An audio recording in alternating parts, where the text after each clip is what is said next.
Hello guys, welcome back to the channel. Over here we see the YouTube channel. That is what I'm doing here today. Quickly recording a video for the new players coming in today, where to find things and so, because we have been playing the Crew Motorfest for 3 days now, early access, and today everybody else is coming in. Those who have standard will be able to play, and also I believe there is a free demo version available where you can play up to 5 hours, also starting today till Sunday. So you have 5 hours that you can test it out in case you want to try it out.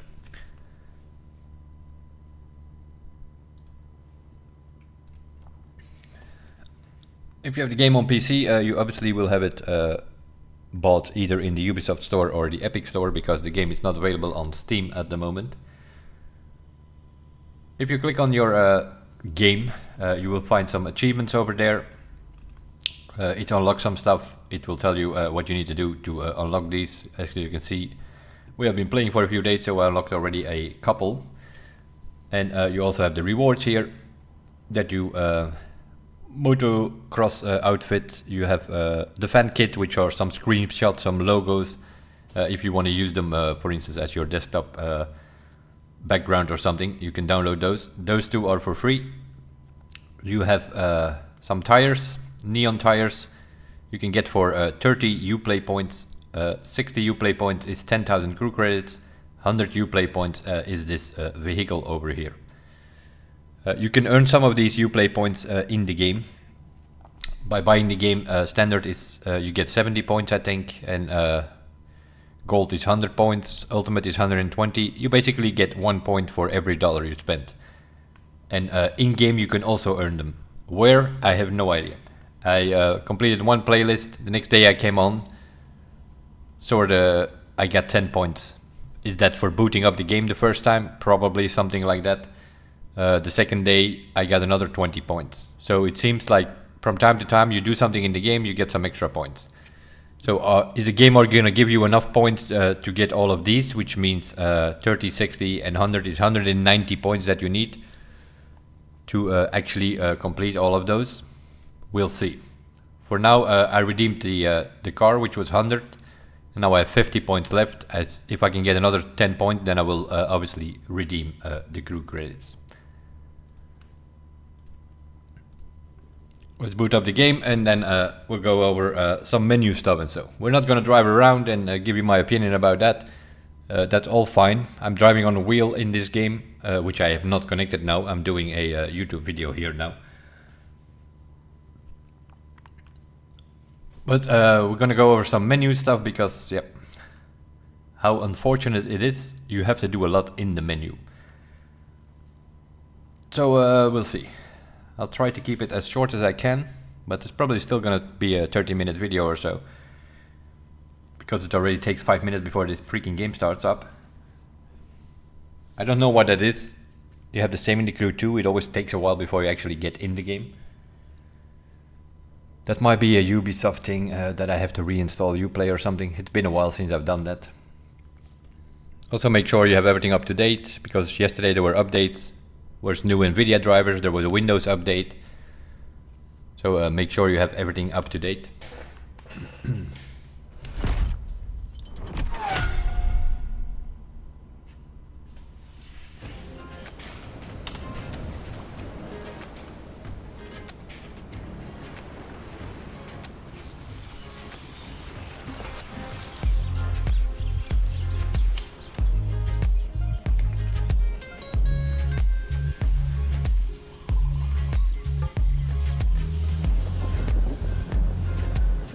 As you can hear, there is music playing in the background. As a content creator, this game does have a streamer's mode, but I'm not 100% sure that it's working.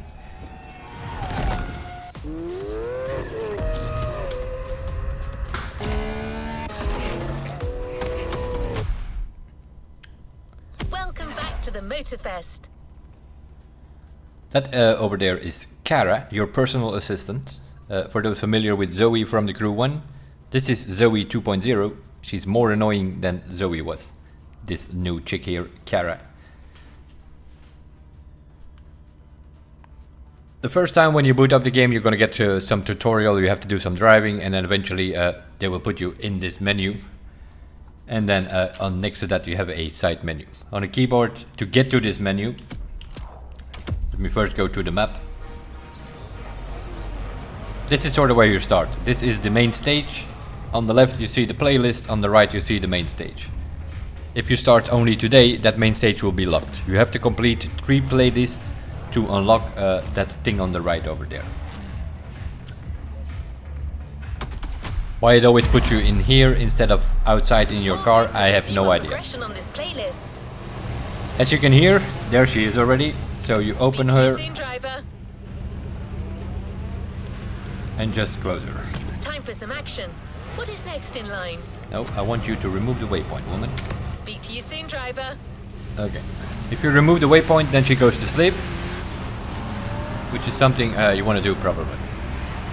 On the keyboard, if you press escape, you come into this menu. If you press tab, you come into the side menu. Why does it have to be 2 menus? I don't know. On the wheel or on a controller, you press the menu button twice and you are in here. On a keyboard, we have to press 2 different keys. I have no idea why. So we open this thing here, and then we are out of the game in a way already. And that is the first thing that is really annoying me. In the crew 1, we were on the map, we opened our cell phone on the right side and it had all the options available. Here everything is in a menu screen again and we are anywhere on that map. If we go into options, you go all the way to the bottom. You have the Ubisoft Connect, that is another way where you can find your rewards. And that's those same 5 things that I just showed you in the Ubisoft Connecting. Also from in-game here, you can collect them over here. But what you have to do to get these things and to get these points in this game, no idea, no explanation anywhere. But you can get some points, because I already have 30 points from just playing the game for 2 days. The device manager is obviously your keyboard. If you go in there, you can map everything and it will light up on a keyboard here on the right so that you know what you are using. And the same goes for ground vehicle, airplane, boat, and also that kind of things. If you have a controller or a wheel, there will be another tab over here which you can map your things over there. So that is for that device manager. Controls, same story. It shows you the main controls. Seeing we're on the keyboard here now, we have it on automatic gearbox. Obviously I'm normally playing on a wheel with sequential gearbox, then you put it in sequential. If you have a wheel connected, which is not connected at the moment, so then you will have another one over here which says wheel controls. And there you can change some things. I haven't changed that much. You can play around potentially with the steering linearity. If you play on a controller, make sure you have nothing on that thing which is gray. If you have a little bit of lag on your trigger or something, you might see something gray, then you have to change this so that you don't see gray if you're not using any of your sticks. It should not be anything on that on the side here that shows you anything if you're not pressing anything. If not, if you have a little bit of if you need some dead zone or something, then you need to adjust that here to get it going. Like here you see the dead zone has 20% steering, that's why we have a gap over here. That's for the keyboard, but on a wheel I just have it on 0. If you have or a controller, if it's fine. If you have a decent controller, you can just put it on 0. And the same goes for your throttle and your brake and your clutch and things like that. So that's where you find those. Audio language options, obviously that's your own preferences. If you go all the way to the bottom, you have the streamers mode. I have it on, as you can see, but I remember from the closed beta, I put out a video and immediately that video got demonetized because there was a rights claim for one of the songs. So although it has a streamers mode, I don't think they have all the licensing. So I would not trust that streamers mode as a content creator. Just saying, in case you get right claims out there. Video options obviously depends on your system. The options here are Windows or borderless. There is no full screen option. Don't ask me why, but it is what it is. Quality, You can change that. Image calibration, you can change that if you want. I have not changed anything anywhere. I'm just playing on ultra settings. Seeing the game is locked on 60 FPS. I have a 9 processor with an RTX 2080 Ti and 64 gigs of RAM. I'm pretty sure I can put everything on ultra and make the game work. So I haven't changed anything on here. Although I am going to put the VSync up though. Seeing it is locked at 60 FPS anyway, and we have an Nvidia card. On Nvidia you usually want to put the VSync off. Accessibility, this has to do with color blown mode, motion blur, things. Motion blur, camera shake I would put off, unless you want to get really an immersive thing. But otherwise your camera is shaking when you're doing jumps and things like that. Not advisable. The same goes for hearing. You can change some things here. This is basically your audio settings all over again. And you have some extra options if you have a wheel, of course, because then you can put in your vibration and feedback and things like that. The same for the controller. And then we have the game settings. Let's have a look on those. Is there anything? Yeah, I would advise you to put the emotes off. The reason, for instance, if you do a grand race or something, and some of these people are using emotes, that thing pops up in front of your screen just before a corner, you can't see the corner, you crash into a wall. So I would put that off. Player's name in free drive, you can put it off. As you can see, then it doesn't show up on the picture, for instance, above that beetle there in the distance. If I put it on, then you can see the players' names in the distance. All the rest I would put on. Input tips, you can put that off. That in the beginning, if you're completely new, you can put it on because it will tell you every different discipline which are the keys that you can use for that discipline. But once you know what you're doing, you can put it off because otherwise it's more things on your screen. These are basically your HUD options in a way. The minimap, you cannot expand it, so it's already not very big. So I would just put it on. The crew widget is on the right. In case you're in a crew, you see your crew names, crew invitations, things like that. Speedometer is on the left. That is quite big actually.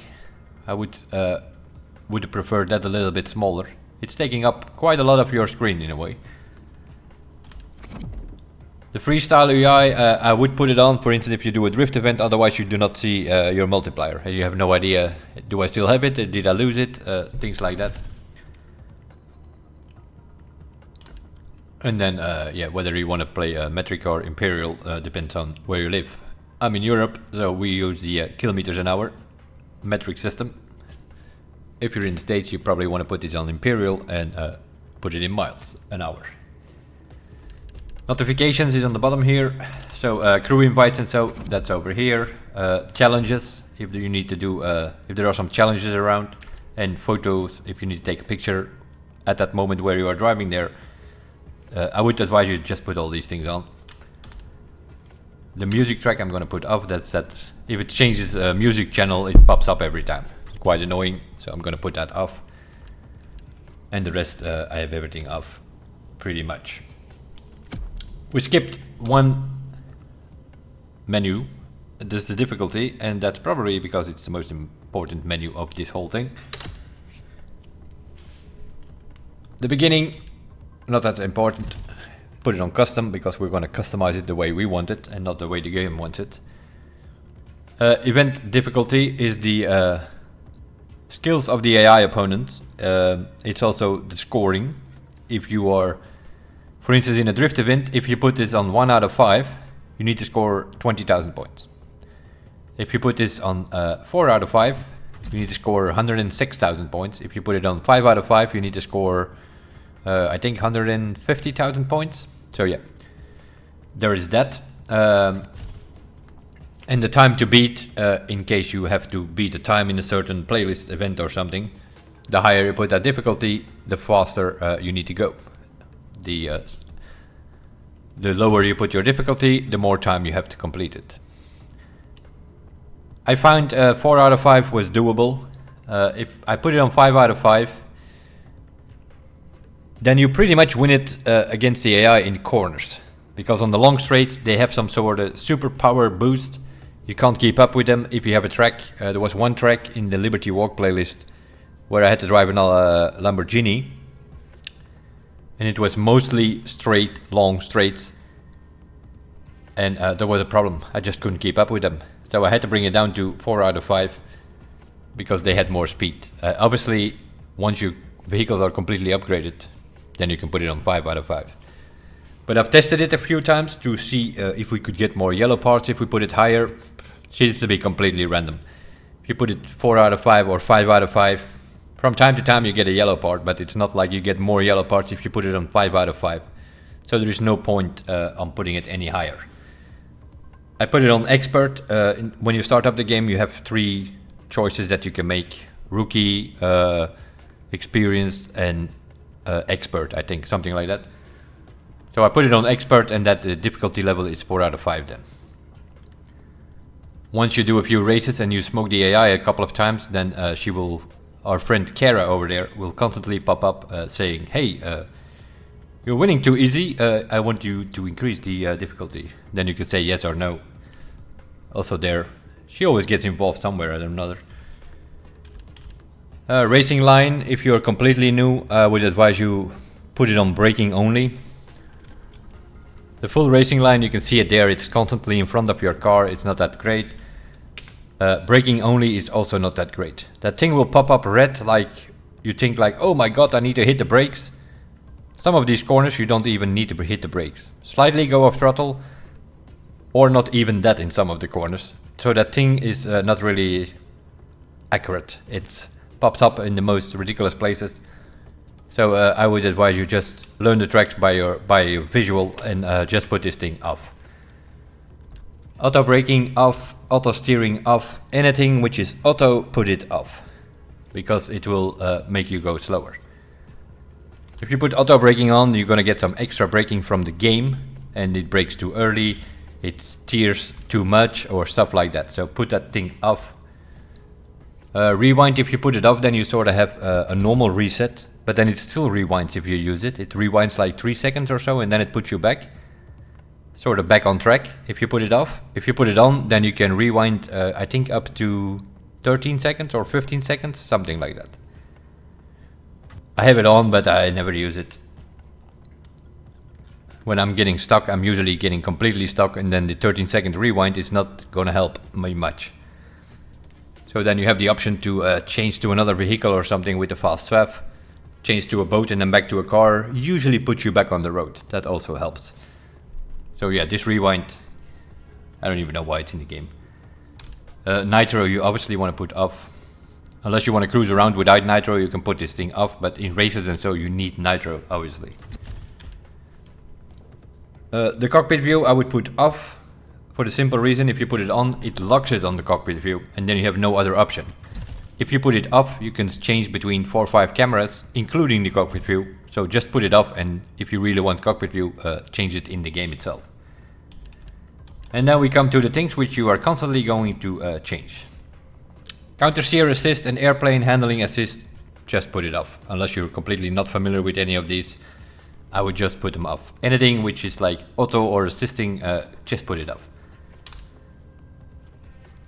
The drift assist, that depends a bit on what you are doing. If you're doing a drift event, put this thing off. So that you are in control of the throttle, that you are in control of the steering, and that it doesn't lock you anywhere or something like that. Just put it off. If you want to cruise around and you still want to slide a little bit through the corners here and there, put it on sport. If you're really gonna go race, like for instance in the Grand Race or something, put it on comfort. That car will not slide, it will not go sideways, just a little bit here and there, but nothing crazy. The drift assist will try to keep you straight and not go sideways in every corner. Many of these Grand Race take place in rain or on wet roads. You're sliding anyway, so just put it on comfort. Gives you the less problems in those. ESP, you can put it off if you want. It is an option, but I don't know. It wobbles a little bit with the car. It's the electronic stability program, obviously. It wobbles the car a bit. It doesn't make it. It makes it a bit unstable, and sometimes it works, sometimes it's faster, but sometimes it doesn't. It's I don't know. I just put it on sport. If you put it completely on comfort, then yeah, then it's sort of making it too stiff or whatever. That's also not great. So you sort of have to look at it. If this was a slider, off is 0, sport is 5, and comfort is 10. If you have a slider from 0 to 10. So I just put it on sport. Traction control is, for me personally, the biggest problem. In something like rally raid and rally cross, or the dirt cars and the off-road cars, you want to put it off. The reason you want to put it off, it's makes no sense, right? In an off-road vehicle, you would think, yeah, you need traction. Yeah, you do, but what it does is it also locks the differential and it locks up your tires. You can't steer unless you tap the handbrake. It's I don't know. It's sort of like it's some sort of counter force that is giving you to take corners, which is not great. So in off-road and rally, I would definitely put it off. If you go to something like the Grand Race, you have no other choice than put it in sports, because all these road vehicles, probably best to put it in sports, which is sort of traction control on 5 from your 0 to 10 slider. And so for me, I would prefer to put it off, but in something like the Grand Race, you're sliding way too much with the road cars, so you want to put it on sports. It's the TCS on, and if you put it on comfort, then it's TCS plus, which shows up in your speedometer. But that's a bit too much traction for me personally. I have it on sport. If you do a drift event, of course, you put all of these things off. ESP off, traction control off, ABS off, everything off. Everything from this global thing, you put it off. And here's where the first problem that comes in with this game. In the previous game, we had ABS, traction control, ESP, and drift assist. We could lock it per discipline. So then you could, for instance, put the TCS off in rally raid, but put it on in street tier 1 or something. That's not an option here, which is very annoying in something like the Grand Race. There are certain disciplines which require you to put the traction control off and others to put it on. And before the Grand Race, you have a mix of 3 disciplines. You have to make your choice before you go in there. So yesterday I put it on sport. It was rally raid, street tier 1 and racing, I think, were the 3 disciplines. I was struggling a lot in the off-road with the traction control on because it was locking up my tires. I couldn't make the corners properly. I don't know what it did. It locked up my tires every time. Although we had the ABS on and everything like that, so it's not great. I would like to see it come back the way we had it in the Crew 2, where you can put these things for every different discipline. Was way better. I don't know why they changed it. I don't know why they overhauled the general thing here now. No idea. So I would not advise you in a Grand Race to put it off, because you're going to be sideways the whole time, which is fun, but not fast. Put the traction control off. You're going to have to be very careful on the throttle to make it into the top 5, especially in the corners, obviously. It is faster with it off, but you have to get through the corners, which is a big problem here and there. So this is what I'm normally driving when I go to something like the Grand Race. If I'm doing an off-road playlist, this traction control goes off immediately. ESP you can also put off, but I don't like the wobbling of the car. You can probably stiffen up your suspension, but even that also very tricky. We'll come to that later as well. That's sort of, yeah, these 4 things here are, yeah, drift assist you can put whatever you want, but ABS, traction control, ESP, you're constantly going to play around with, depending on the vehicle that you are in. I don't like it. I don't like it why they have generalized this and not kept it for every discipline separately. That would have been way better, especially with something like the Grand Race where you're using 3 different disciplines. But it is what it is. This is what we have to deal with. And that's sort of for the options menu. The map is the map. You have the activities, where you can see The main stage on top here, that will not unlock unless you have completed 3 playlists. The playlist you can find below here. So then we have the second row is the summit. We go in there. For those familiar with the Crew 1 and the Crew 2, similar system, 9 events. This week it is American Pop Culture, which is the theme of the summit, but it's also the theme of the main stage. There are 2 different things. So this is the summit. We have 2 events with the Jeep Wrangler Evo 1. We have 2 events with the Ford Mustang Bus 429, and we have 2 events with the DeLorean DMC 12. That is for the summit, and then we have 3 skill tests, or feats as they are called in this game, which I'm assuming is short for features. What can you win in the summit? Personal. You can win 50,000 XP, which will count towards the main stage. I will talk about the main stage in a second. You win 25,000 bucks, and you win 100,000 extra points for your summit, and a legendary part, aka a yellow part. That's what you win if you complete the 9 events. That of course will give you some overall ranking. In my case I'm on 423rd at the moment, reason being my rally rate is not upgraded, so I can't get much higher at the moment. You need to get top 10,000 for the platinum, 20,000 for gold, silver is 40,000, and bronze is below 40,000. And then you can win some rewards, not exactly sure where they are. Because I have completed the 9 events, I have collected all of these personal rewards, but there is also some overall reward, which I can't immediately see here. But there is a car in there every 4 weeks, just like in the Crew. You can see from the September 27th till October 4th, this is the summit, American Racing. And Platinum will give you the Ford GT Airfoil Edition. So that is for within 3 weeks or something. Just like in the Crew 2, every 4 weeks there will be a premium summit where you can win a vehicle, pretty much. Next week, that's what you can win next week. Some rooftop thing or whatever, 100,000 buck, 660 yellow performance part. I don't know if it's just one part or is it a whole set. This one is for rally, 660 is rally, so this is a maxed out yellow part for that discipline, 660. That's for next week, and this week these are the rewards. Bronze is 50,000 XP. Silver is 10 legend points or icon points for those familiar with the Crew 2. For gold you get a Dodge Charger. If you already own that vehicle you will get your money back. That's how it usually works. And platinum is some underglow or something. That's what we're playing for this week in the first week.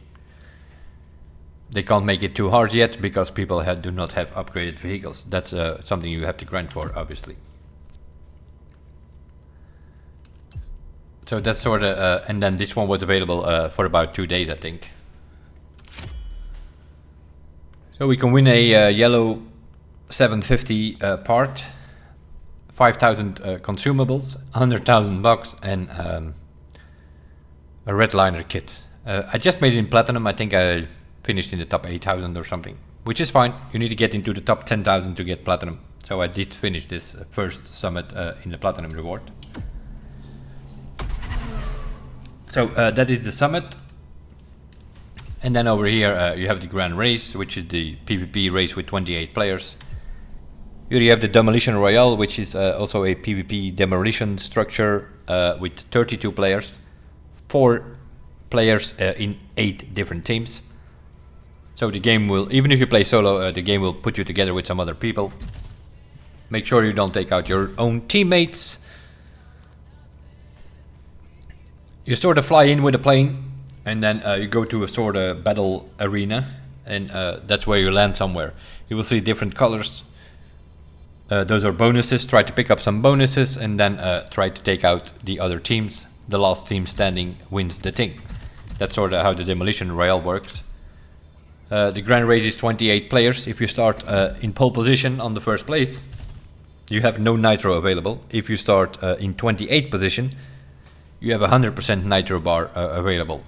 If you start somewhere in the middle of the pack, you have 50%. If you start somewhere, let's say in the first half, you get 25. So depending on how much further you start in the back, the more nitro you will have available at the start.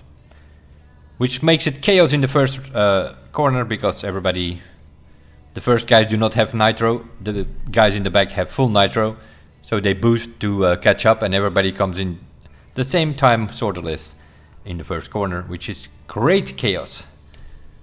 My advice would be at the start of the race, drive a bit to the side, let the other guys pass. They will kill each other in the first corner, half of them, and just stay a little bit behind, and you overtake 15 cars in the first corner. If you just start full throttle at the start, you're gonna have, let's say you're somewhere in the top 5 at the start, you're gonna get 20 cars behind you who are gonna smash into you in the first corner. Not advisable. If you can avoid chaos in the first 2-3 corners, you probably end up in the top 5 in that race.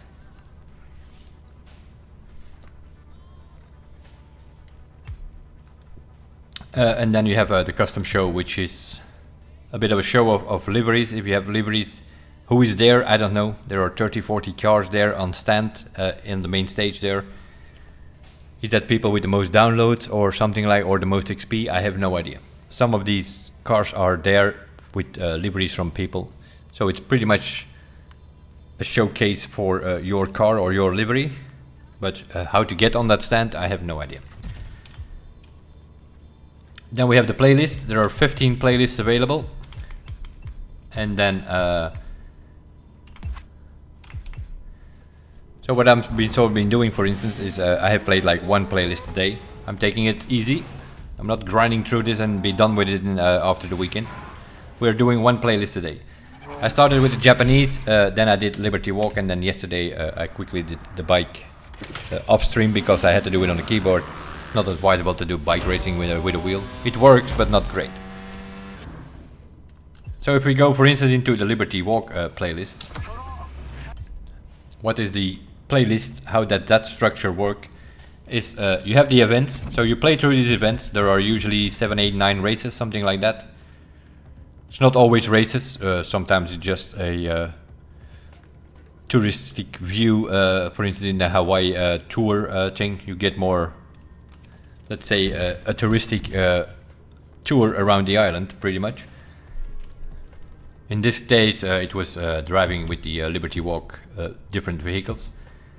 So you complete those 6, 7, whatever it is. In this case, it were 8 or 9 events, I think. So you complete that. Then you have the side activities, which were, for those familiar with the Crew 2, are pretty much the skill tests and the photo album. So you do like 4 or 5 skill tests, and then you have to take some pictures. In this case, I think we could take 9. Another way of making money, they were going for either you get like 15,000 or 22,500 from them. So they are paying pretty good bucks just to take a picture. Of course, you need to figure it out, right? I will show you some of the pictures, for instance, later on. Once you completed the events, you also unlock the challenges. And the challenges, as you can see, they have some stuff in there.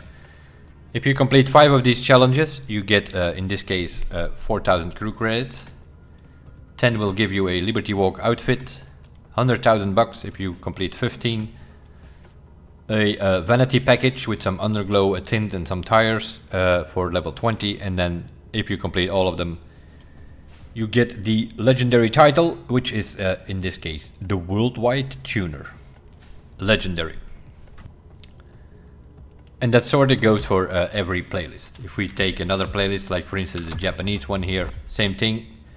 There were 7 events, I think. Completed the events, which will unlock the challenges. And we did the side activities. Here we had to do a few more skill tests and then a little bit less pictures. There were only 5 pictures, I think, in this one. it will tell you what you have to do. Like here, you had to take a picture of the market in Honolulu at night. Don't have to worry about things like daytime, nighttime. There are filters in the photo mode which you can always change the time, and then you make a nighttime picture very easily, even if it's noon. Doesn't matter. You have enough filters, also weather filters, so don't worry about it. If you need a picture in the rain, you put just the rain on. It's as simple as that. The challenges are a bit different. In the challenges there are some things, yeah, you need to do like some near misses. You need to drive a certain distance or at certain speed in this specific vehicle.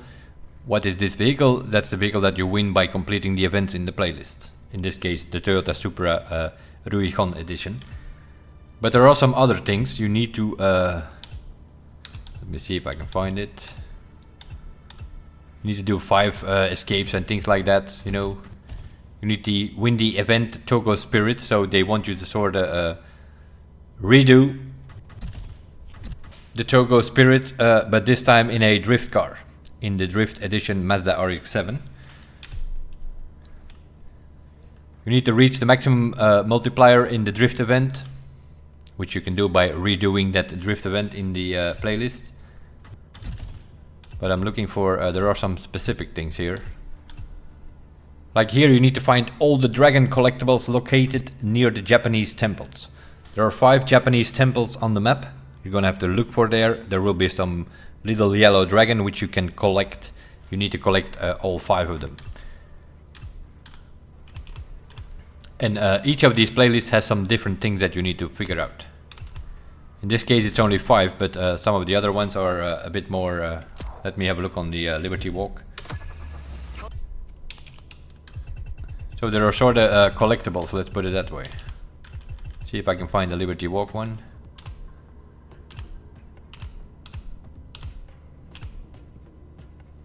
Find all the Liberty Walk collectibles around the industrial areas. So you have some container areas here and there on the map, you're gonna have to find those.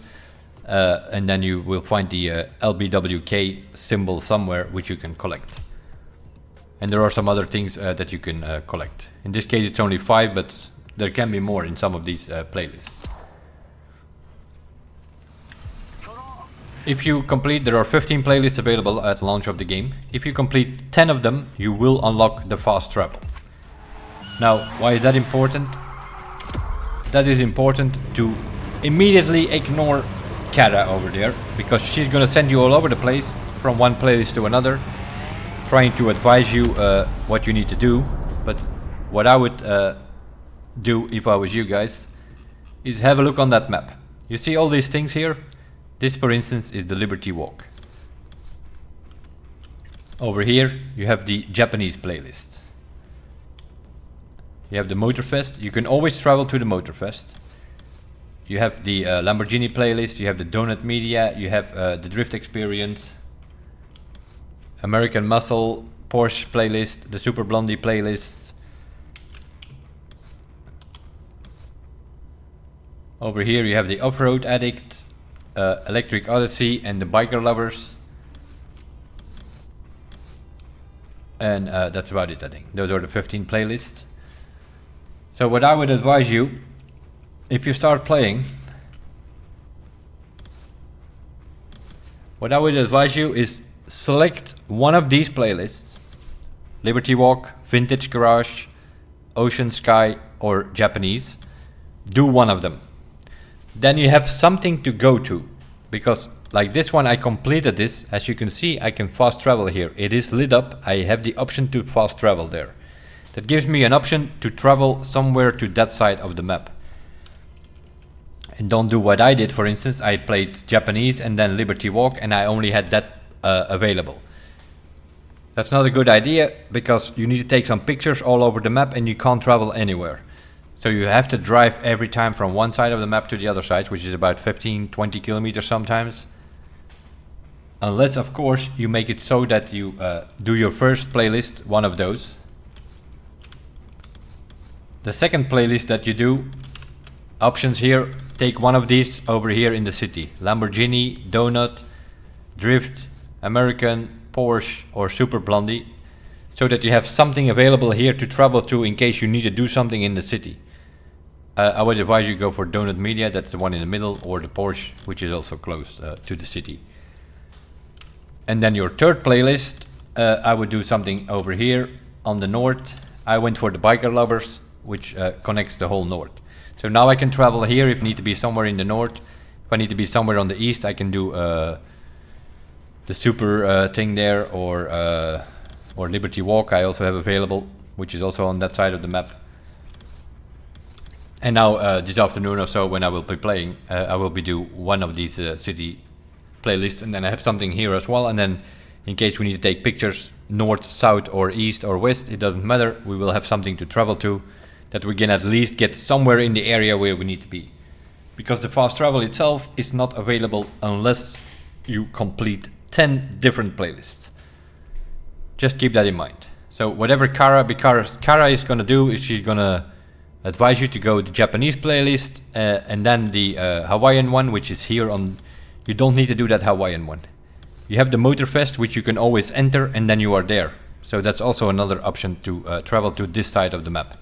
Just go to the Motorfest festival. So I would go for this one, maybe Super Blondie or Porsche. I think I'm going to do Super Blondie later. Then I have something around here. I have the Biker Lovers in the middle, and on the other side I have Japanese or Liberty Walk that I can travel to. Once you have completed 10 playlists of the 15, that's the event. Then you have fast travel available, and then you can fast travel to even the skill test if you want to. As you can see now, these things are grayed out, but later on you can travel to there. That's something that you have to take in consideration by choosing your playlists, because you don't have fast travel in the beginning. So that might help you out there if you start today with the game.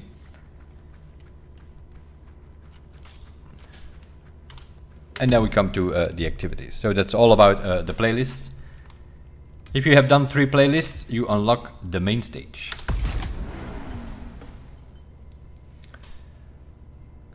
This thing is not very well explained, I personally find.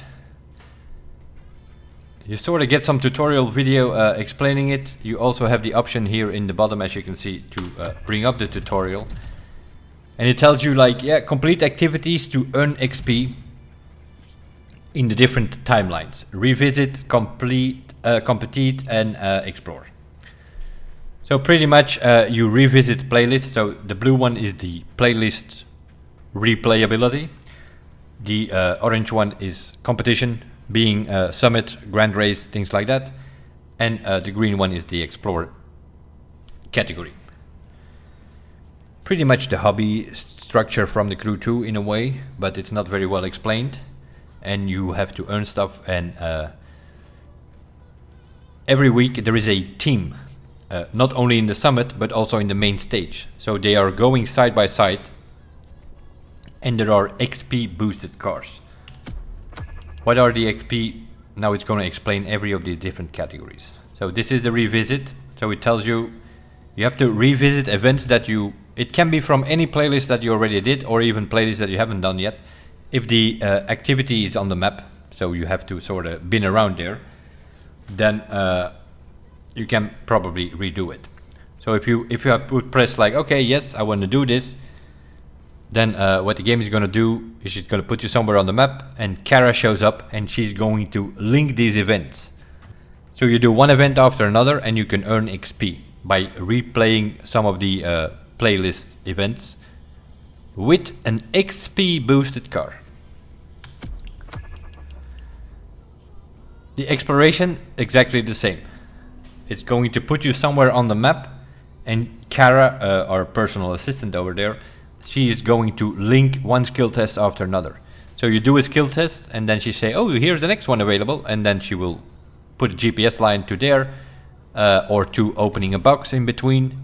From one skill test to another, she will give you a route so that you pass by on one of these loot boxes that you can, and it all counts towards the explore category. Also, again, in an XP boost car. What are the XP boosted cars? Those are the 3 cars that you use in the summit. The Jeep Wrangler Evo 1, the Mustang Boss 429, and the DeLorean DMC 12. for this week. Next week, American Dust. That will be more off-roading, I'm assuming. You will have 3 other XP boosted cars. Use those vehicles to do these things. It will give you more XP. They come with 20% XP boost, those 3 vehicles. So for this week, these 3 vehicles, that's why I was in the gold DeLorean. I've been doing that yesterday. I have the DeLorean, the Mustang Boss and the Jeep Wrangler. And you do those events. So the revisit playlist, there are 4 levels. As you can see, I've done them. They're all green checkmarked. Gives you some XP bonus. It gives you legendary points. It gives you a car. It gives you one of the common titles, the green title or whatever it is. Then we go to the compete thing.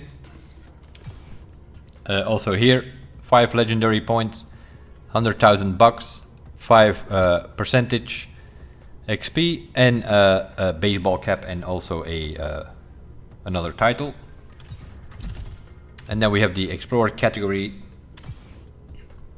50,000 bucks, 5% XP, 5 legendary points, and some sunglasses, and again American Explorer title, which I still need to do. I need to do a few more skill tests. So you can see, like, if it's completed, it will tell you here. If not, you will see like a little bit of a bar. There are like 4 levels or something in each of these categories.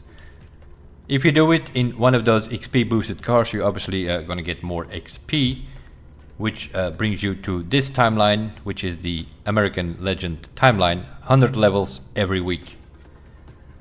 I've been doing a few of them. Yesterday I scored 200,000 points. Some of these, this guy here, I think is cheating the hell out of it. Every time you check the leaderboard, he's 1 or 2 million higher XP within an hour. There's no way you can get 2 million XP in an hour. I did an event yesterday which like 2 laps, and even with the XP boosted car, it gave me something like 25,000 XP. So how on earth are this guy here? But I think I recognize his name from the crew too. I think he was also one of those guys that was on the leaderboard, maximum level after a week. In other words, using scripts or whatever bullshit. It's the same thing again. They have a leaderboard with XP, just like in the crew 2, which makes no sense. What is important for us in this whole thing? Make sure you reach level 3, because there is an exclusive main stage vehicle which you cannot buy. You need to earn it here. So make sure you earn enough XP using the XP boosted cars for this week, being the Jeep, the Ford Mustang, Bus 429, or the DeLorean. Make sure you have completed those 3 categories, and it will put you on level 3. You get this car. All the rest, not that important. Level 4 is a American Legend green title. Level 20 is the blue one. Level 50 is the purple one, and level 100 is eventually the yellow legendary title. American Legend. So then you can drive around with American Legend above your head. Not that important. These are just titles. The rewards are on the first couple of levels. So you don't have to do that much. Just make sure you reach level 3 so you can get your car. It's an exclusive car for this playlist. No, not playlist, main stage. And this thing runs next to the summit, and it will run till September 20th. So you have a whole week to get to level 3 and collect that car. I already got level 1 yesterday. I only unlocked the main stage yesterday, so it's not that this is the result of 3 days playing. This is just only from yesterday. So today we're probably going to try to reach that car and pick it up, and then also do another playlist somewhere in the city. That's for the main stage. Once you have completed 3 playlists, these things down here. So what I usually do is, or at least that's what I've done now so far, is I completed a playlist on day 1, Japanese, on day 2, Liberty Walk, and yesterday upstream I did the bike, which unlocked my main stage, and then we could play those kind of things. So today we probably do one of these city playlists, get the things done, and but it's not just playing the playlist, obviously. Because the events, it's only like maximum of 8-9 races or something like that. But you also have to do the side events, right?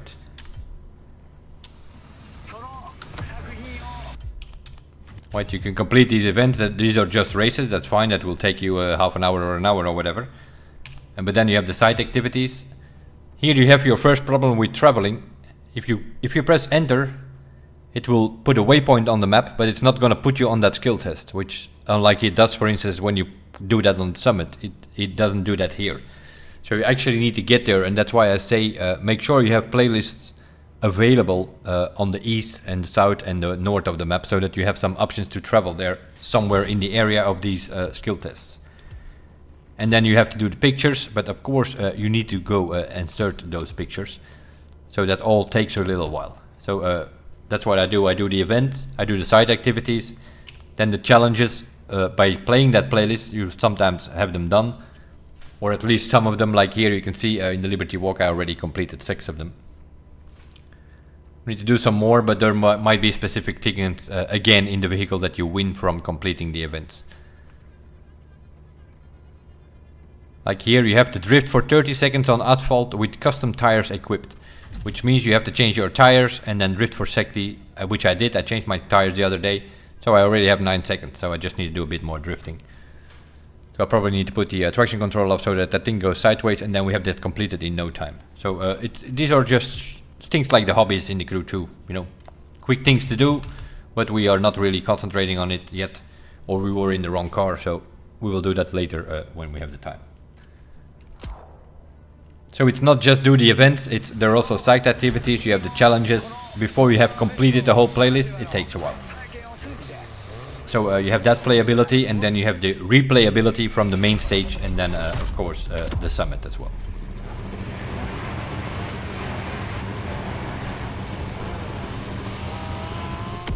Okay, so that's that. Then you have the what's it called? The menu profile is called in the side menu. You have 2 menus: the driver menu and the vehicles. The driver menu.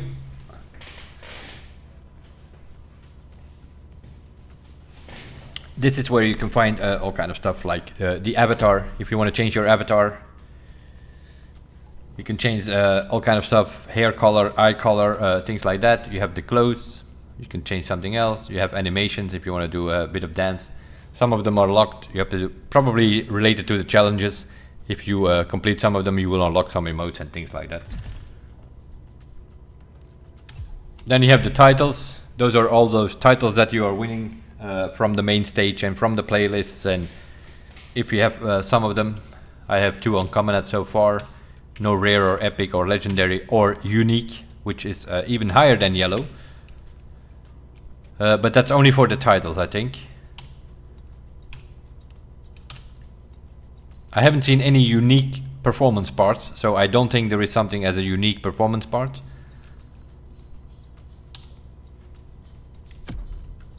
Then we have the photo gallery. That's where you will find all your pictures that you have taken. So what I've done so far is the Japanese playlist. Is there anything specific? Yeah, maybe this one.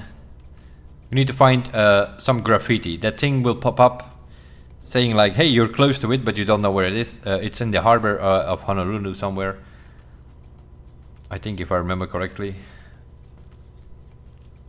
So there are some graffitis all over the place in that harbor, so you're gonna have to drive around till you find that dragon thing.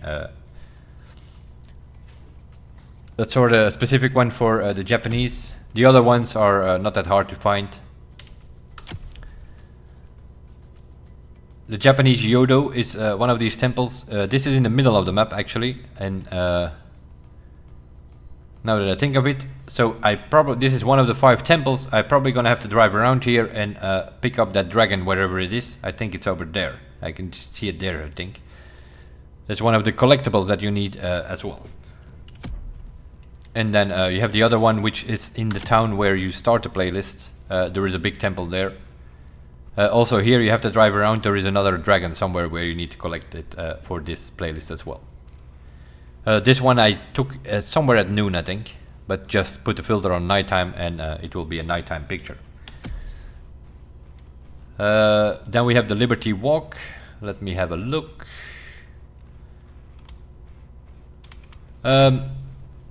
This one, I think the picture says something like, take a picture of the pineapple garden or something like that. You look all over the map, you can't find that thing. It's Pineapple Plantation is the name on the map. So there is a bit of a difference there.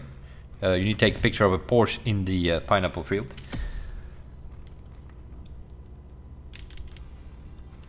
This one, it's talking about the Belvedere, which is sort of that round circle on top of the mountain, which points out, it's sort of a compass. It points out north, east, south and west. And you need to take a picture of the southeast view, I think. I think the main objective is that you have that Liberty Walk, because it's a Liberty Walk picture, that you have that Liberty Walk symbol in the mountain on your picture, together with a Ford Rally Raid car, I think. So I'm using the Mustang here in this case. I'm just pointing out like something specific that you might be hard to find. The tunnel thing here is on the racetrack. There are a couple of tunnels. Just make sure you have the right tunnel. It will pop up in green if you're on the right tunnel in your photo mode. And then we have a few specific ones. This one is on the airport. The airport is over there in Honolulu, but you need this plane.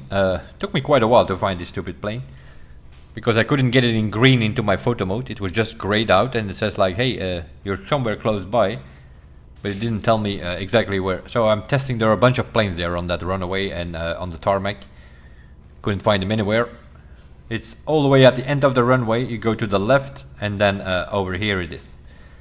The Ohio plane, you needed to have this one in the picture. Let me see. Then there is something with a golf course, which you can find. It gives you the name of the town, I think. So you go to that town, you will find the golf course in no time. Make sure you need a Lamborghini, you need that flag, and you need the golf pond or the golf lake in the middle. Because there are a couple of holes here and there with flags, but it needs to be this one. So it all needs to be in one picture. The lake, the flag, and the Lamborghini. I'm just pointing out the specific ones. And then the hardest one of all, probably this one. It tells you to take a picture of the Japanese temple, north of the Japanese temple of the gorilla head. You're looking north of the Japanese temple, there is nothing there except for some crap things. But it's more like northeast of it. You have a tunnel and the gorilla head is actually graved into the rocks.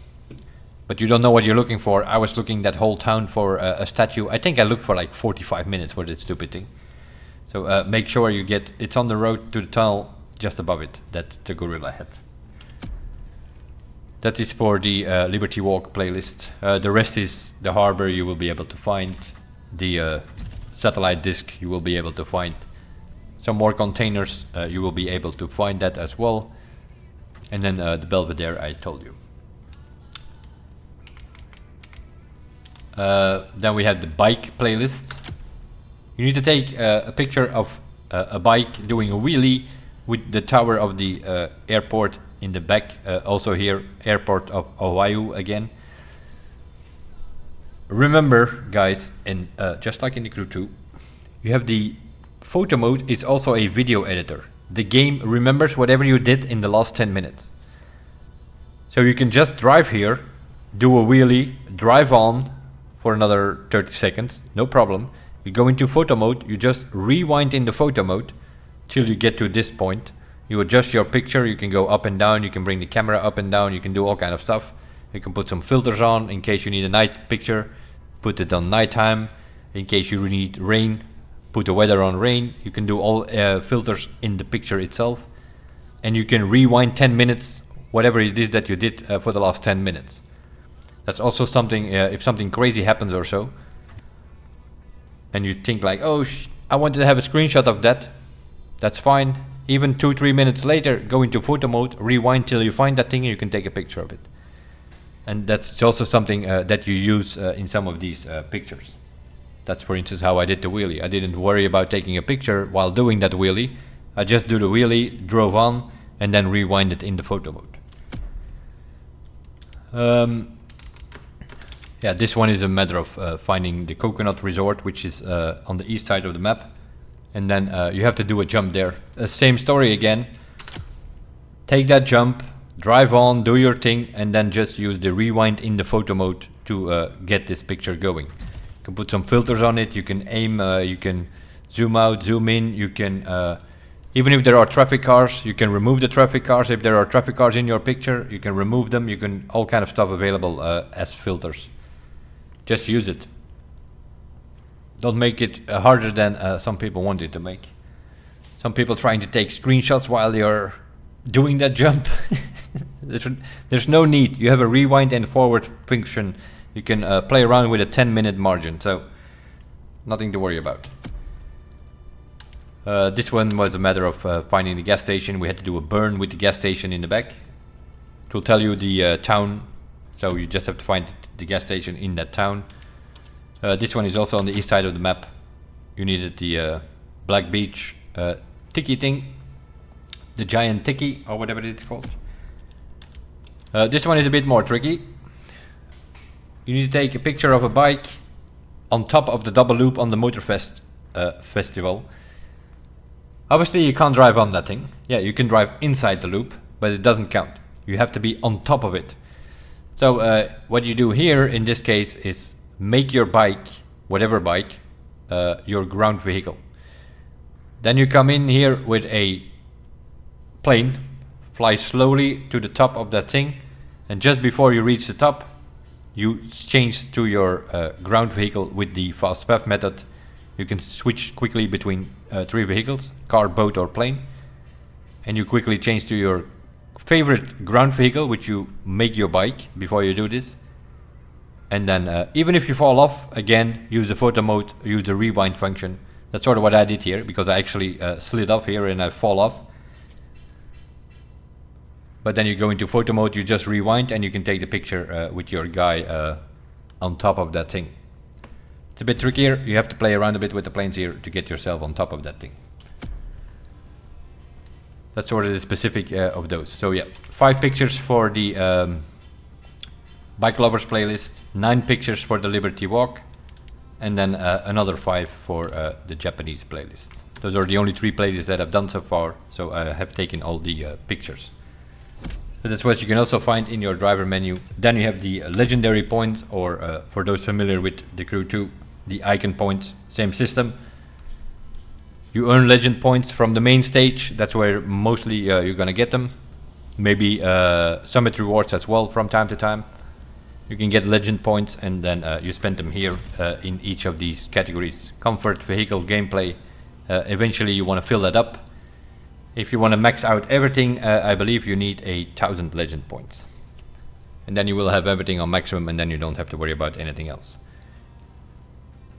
If you do a race and you have some parts here or there and you forgot to pick them up, they will send them over here. If you win some parts from the summit, they will potentially be in your mailbox as well. This is where your mailbox is, the black container from the Crew 2. It's now here in the menu. Everything is in the menu.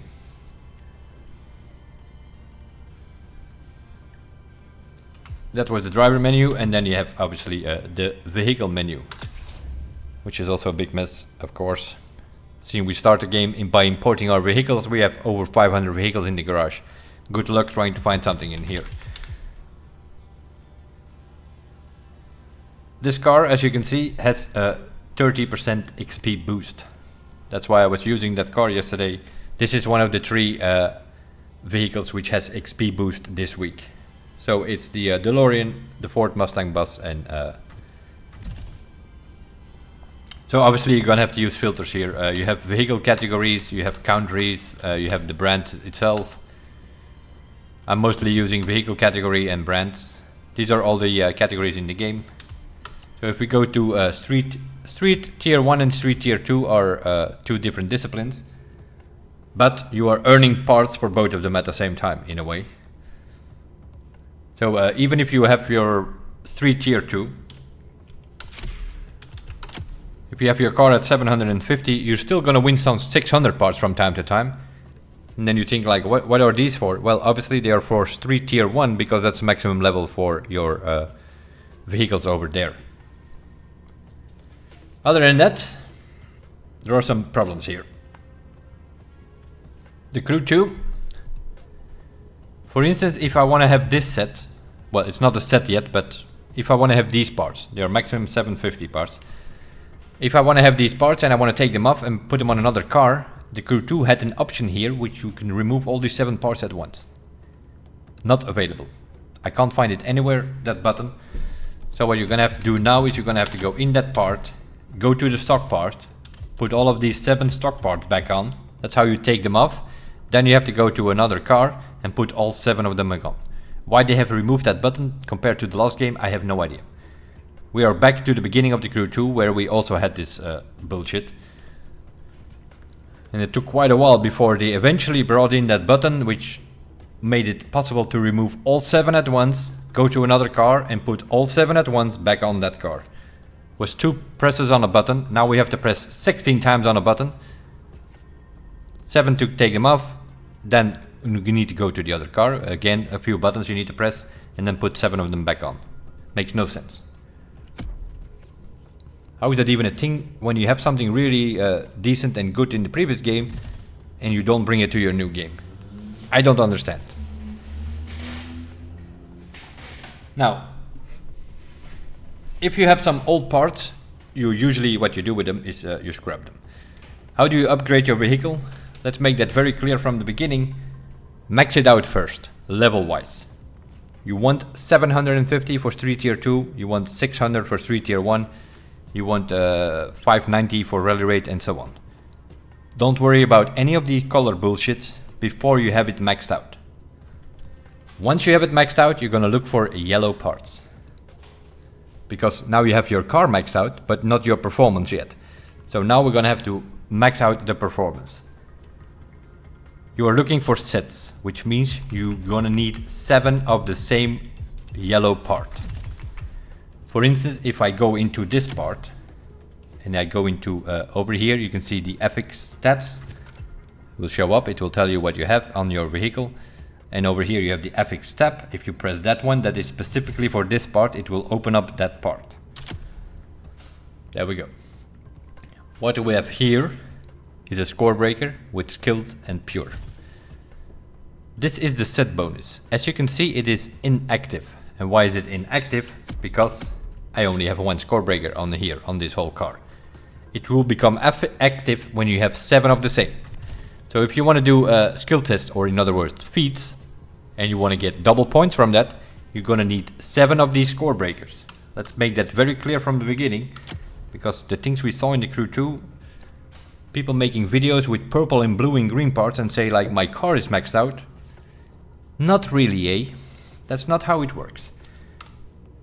So this is a perfect score breaker point. Score breaker doubles the point in your skill test. Like for instance, in the summit, I scored 9,000 points on that skill test, which was a slalom. The guy in first place has 19,000 points. He has more than double the points. So he was a bit faster than me, but he also has more than double the points because he has a score breaker set like this, 7 of the same yellow parts with skilled. Next to the skilled, you need skilled. If you have a score breaker, make sure you have skilled. Make sure you max this out and then put pure next to it. For instance, I think the furthest that I got somewhere, let me have a look. I will show you in a minute how to do that for those who are completely new.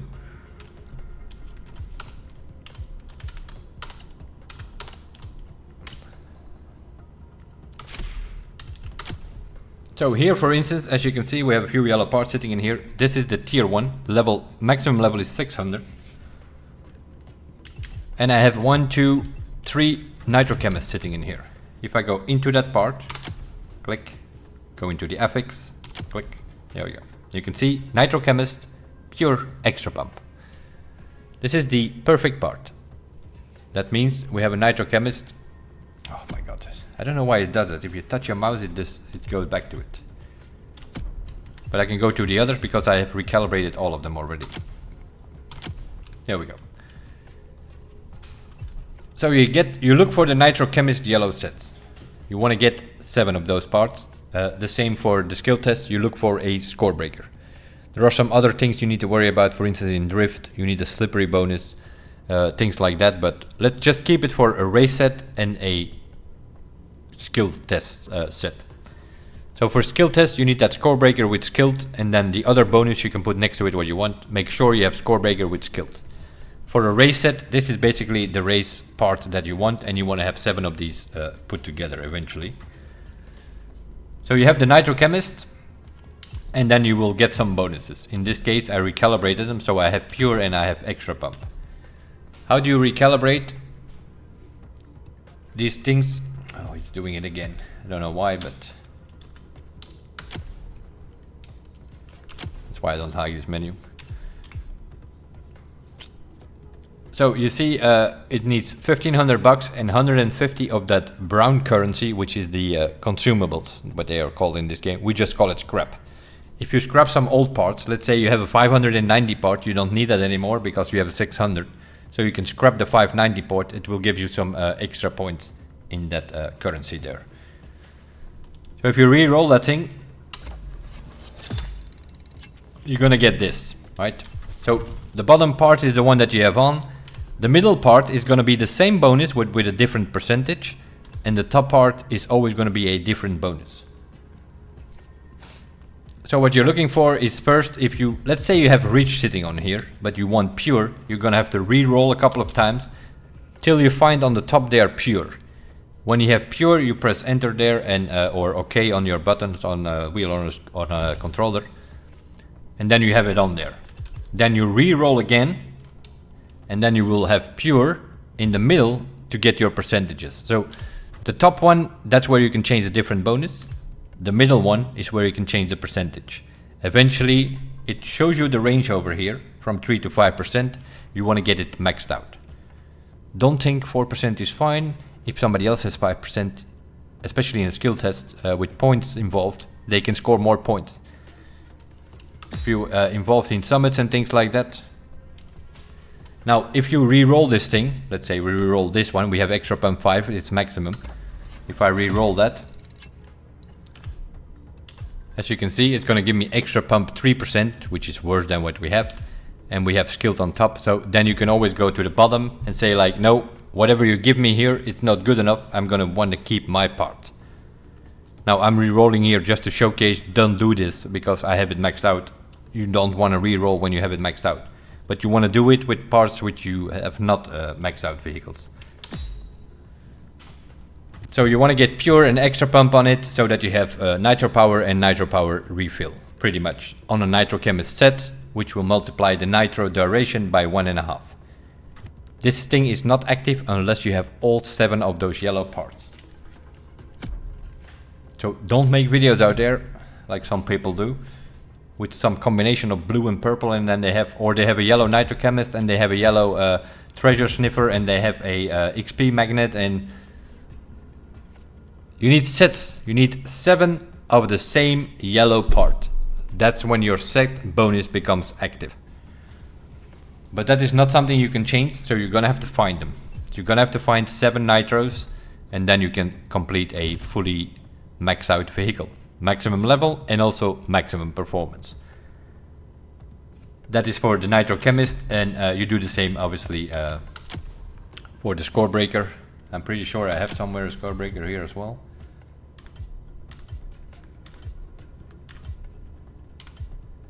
Yeah, here is a score breaker.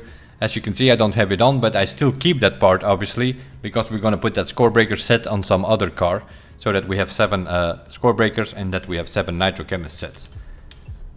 This thing here, this is the what was it called, the life sniffer or something in the previous game. Now it's called treasure sniffer. What you want to get next to that is let me have a look.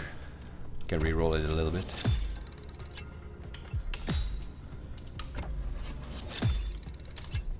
Treasure hunt is one of them you want, and then the other one is radar, I think. So you re-roll this thing,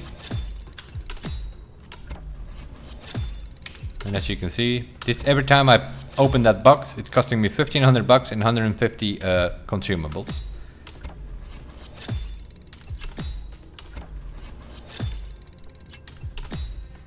I think it's called radar.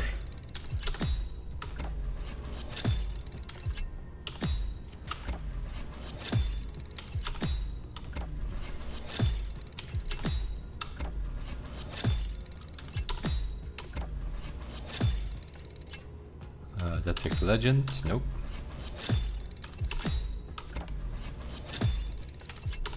You get the idea, right? It's gonna take a while. But I just want to show you how it works when you're actually doing this. It's not like that thing shows up out of nowhere. You're gonna get several times something that you don't need. Okay, it's collector. Okay.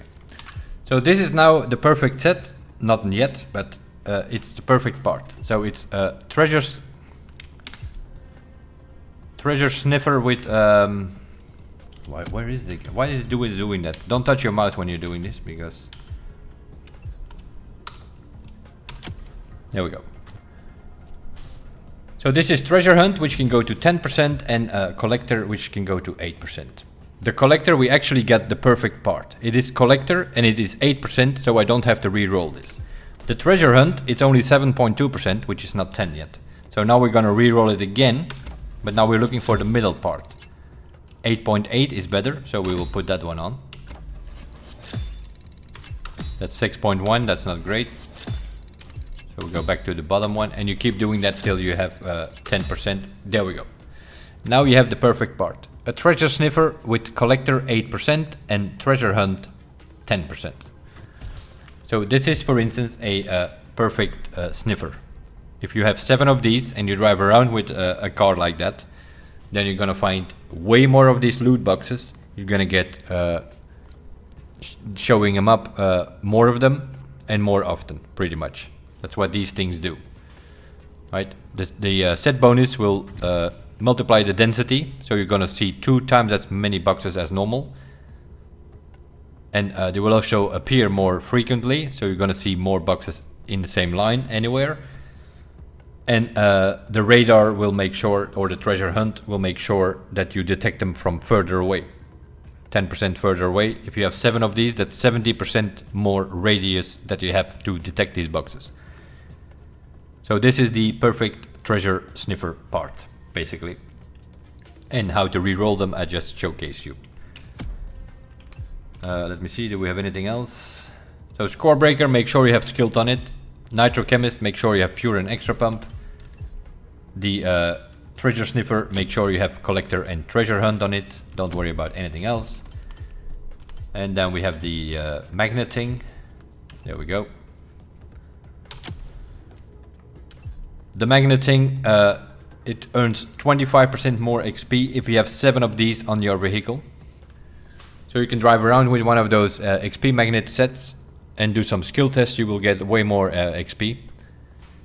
And the legend, which is the perfect part, you can get it maximum to 4%. So let's try to get that.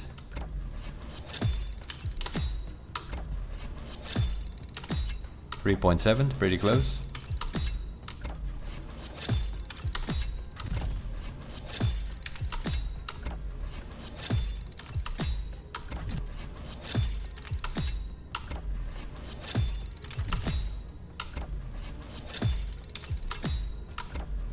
We have the worst of them all.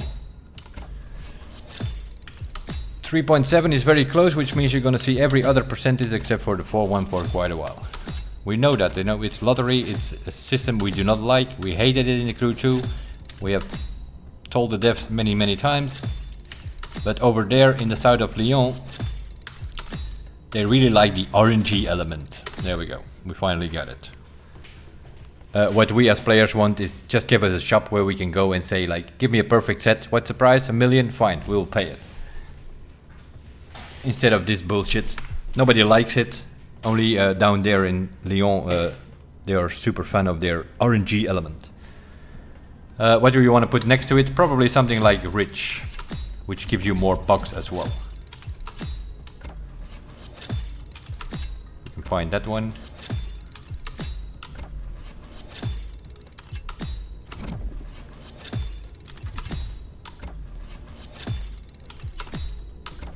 Wonderful system, isn't it?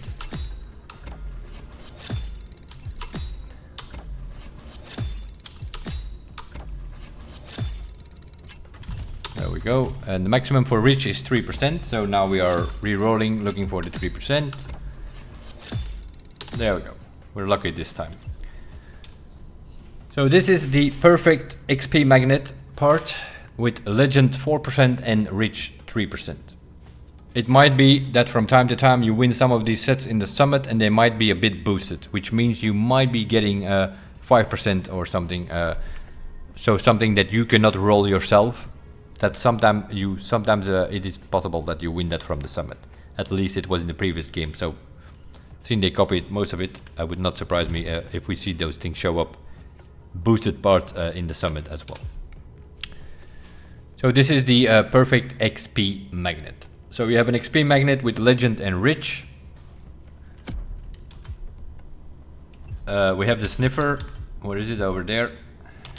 Sniffer is treasure hunt and collector. That's perfect. The score breaker, make sure you have skilled next to it, and then you can put some nitro parts next to that. Pure, frenetic, extra pump, something like that. Not that important. The skilled is the most important one for your score breaker. And then you have a loot digger with I think it's lucky and gold finder, but I don't have any of those. I cannot show you that, but you can always see in the driver menu.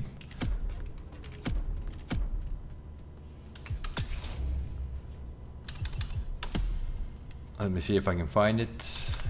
Yeah, it's Goldfinger and Lucky. Those are the two parts which are involved in with loot, right? So if you have a gold finder, that is the 5th potential bonus with Goldfinger and Lucky, then you will have the perfect part for the loot digger. And then you have some other stuff that you can put on there, but not that important. Rich and Legend, put those two on the XP magnet. Goldfinger and Lucky on the loot digger. Pure and extra pump on the nitro chemist. And then from gameplay you can find skilled. Put that one on the score breaker. Also here, if you fill this thing up, it's going to give you an extra 10% if you can fill this up with 40 points. So if you have 7 of those parts with skill 10%, that's 70%. 10% from here, it's 80% more scoring in a skill test. With the set being active, it multiplies your score as well. So if you score, let's say 5,000 points, it's gonna double that. That's gonna make it 10,000 points. Plus 80% from your maxed out vehicle and also this maxed out legendary point system. That's sort of how that works. And what was the other thing? The other thing was the bottom ones here. Treasure hunt and collector on the treasure sniffer. So those are the 5 different bonuses that you can put together on your vehicle. And you obviously, I don't have a perfect set, otherwise I would show you, but I'm still working on it, as you can see. We have 3 nitro chemists, so if we can find 1, 2, 3, 4 more, then we have our first perfect set. We max them out. Now, you play some playlists and things like that, you will see that you might not have enough of these consumables. You can buy them in the shop if you want. If you go to the shop, which is also on the side menu, you go to consumables. What I did was I bought this package. So by scrapping parts you can earn these things. You get some here and there, but even after playing for like 2 days I had like 12,000 points or something. You start recalibrating, re-rolling that thing. Recalibration, that's what it's called. You immediately fly through these points because, you know, sometimes it takes long, as you could just see. And every time it's costing you 150 of those points. So what I did was for 350,000 bucks I bought this package here for 37,000. That gives me something to work with. And we re-rolled already several parts and we still have 30,000. So I think for the beginning, once you have some bucks and you start finding yellow parts, I think you can buy this to begin with. If you have enough bucks, then you don't have to worry about it. Then you can just buy the big package and then you're good to go for the rest of the days. Because you have to keep in mind that once you have a set together, for instance in this vehicle here, Once I have my 7 yellow nitro chemists with pure and extra pump, that set is complete for the rest of the days in Street Tier 1. Obviously you have to do the same in the other disciplines. But once you have the set complete, it's fine. Eh? You can take up these 7 parts and you, let's say there is a summit and you need to use, I don't know, a Mitsubishi Lancer or whatever, then you put that complete set on the Mitsubishi Lancer. Once you have the set complete, you're good to go for the rest of the days. It's just a bit of grinding to get the yellow parts, spending some money and consumables to re-roll these things, and once you have this set complete, it's fine. Mainly looking for a nitro chemist and then obviously a score breaker.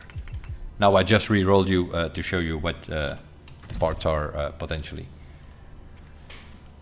You can drive around with this like, if you can figure out a set like this, like for instance now for this team week, I could use this DeLorean and I can try to find 7 of these things here. If I know where I am.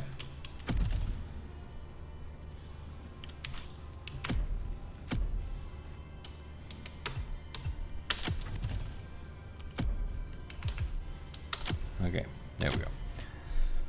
If I put 7 of these parts on this car already has like 30% boost, I think, for XP.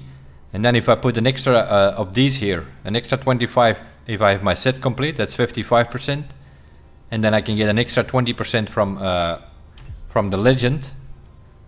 Then I can almost get like double XP from using this car with this set on it. And on top of that, whatever I do, I get max out 21% extra money from the rich.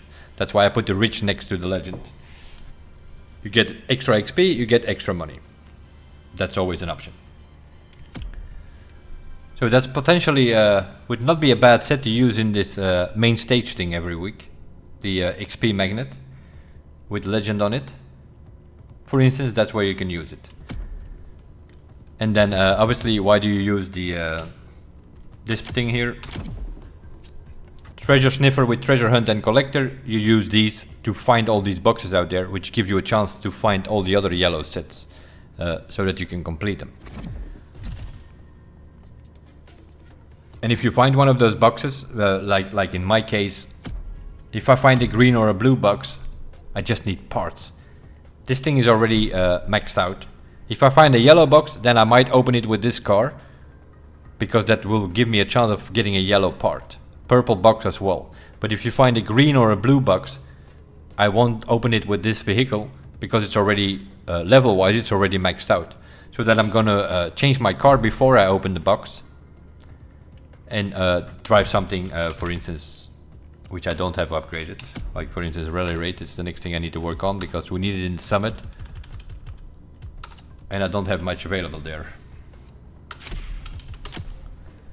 As you can see, I'm at 445, so I'm still working. Here it's still, I don't worry about any of this. Just always put in the higher part. And you do that for all. That's the first thing you need to do, is max out all your disciplines. Hello, Opticon. So that's sort of what we're doing there. So first, max out your vehicle categories. That's the first thing we need to do. After that, then we will worry about the parts. Don't look for bonuses. Don't re-roll your bonuses if you have a 500 part on a 590 level vehicle. That makes no sense. You're spending money and consumables for no reason.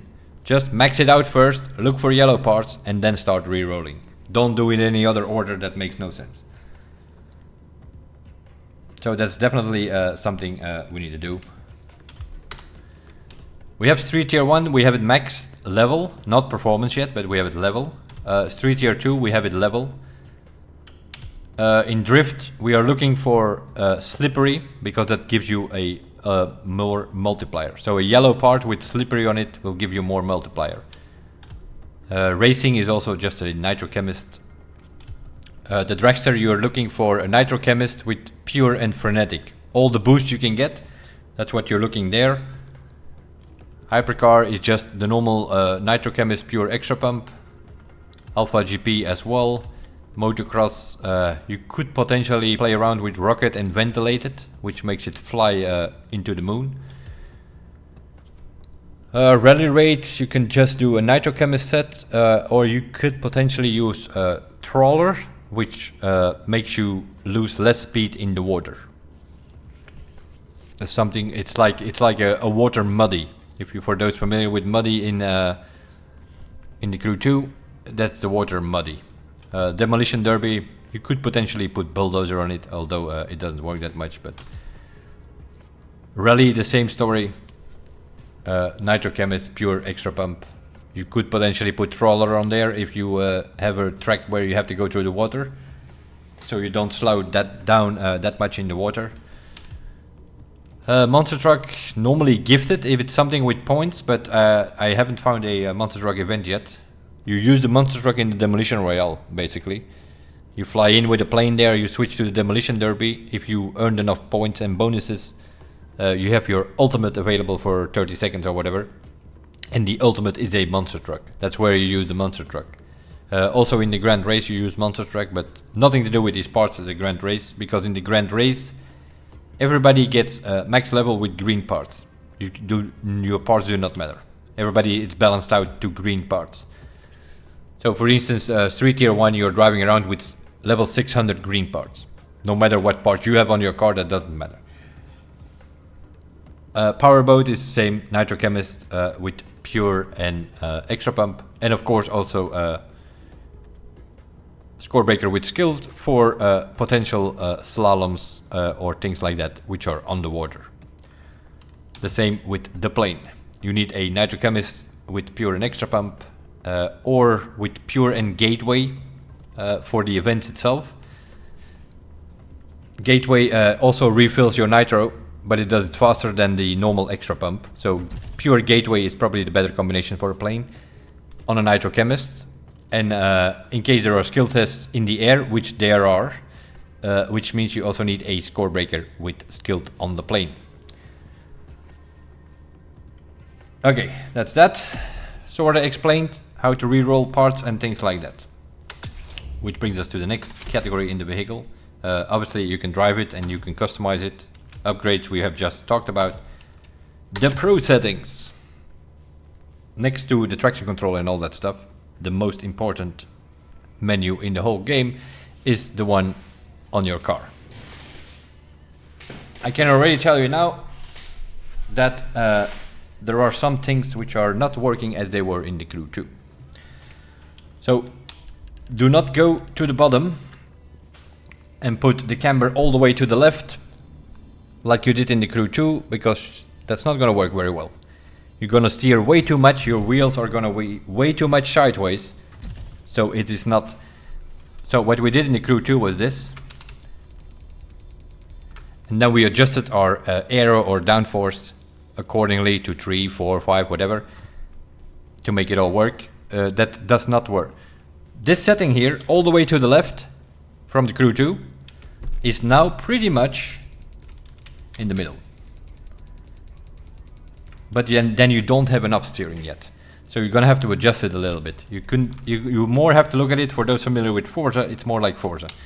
So you go something like -15, -10, something like that. Give it a bit of negative camber.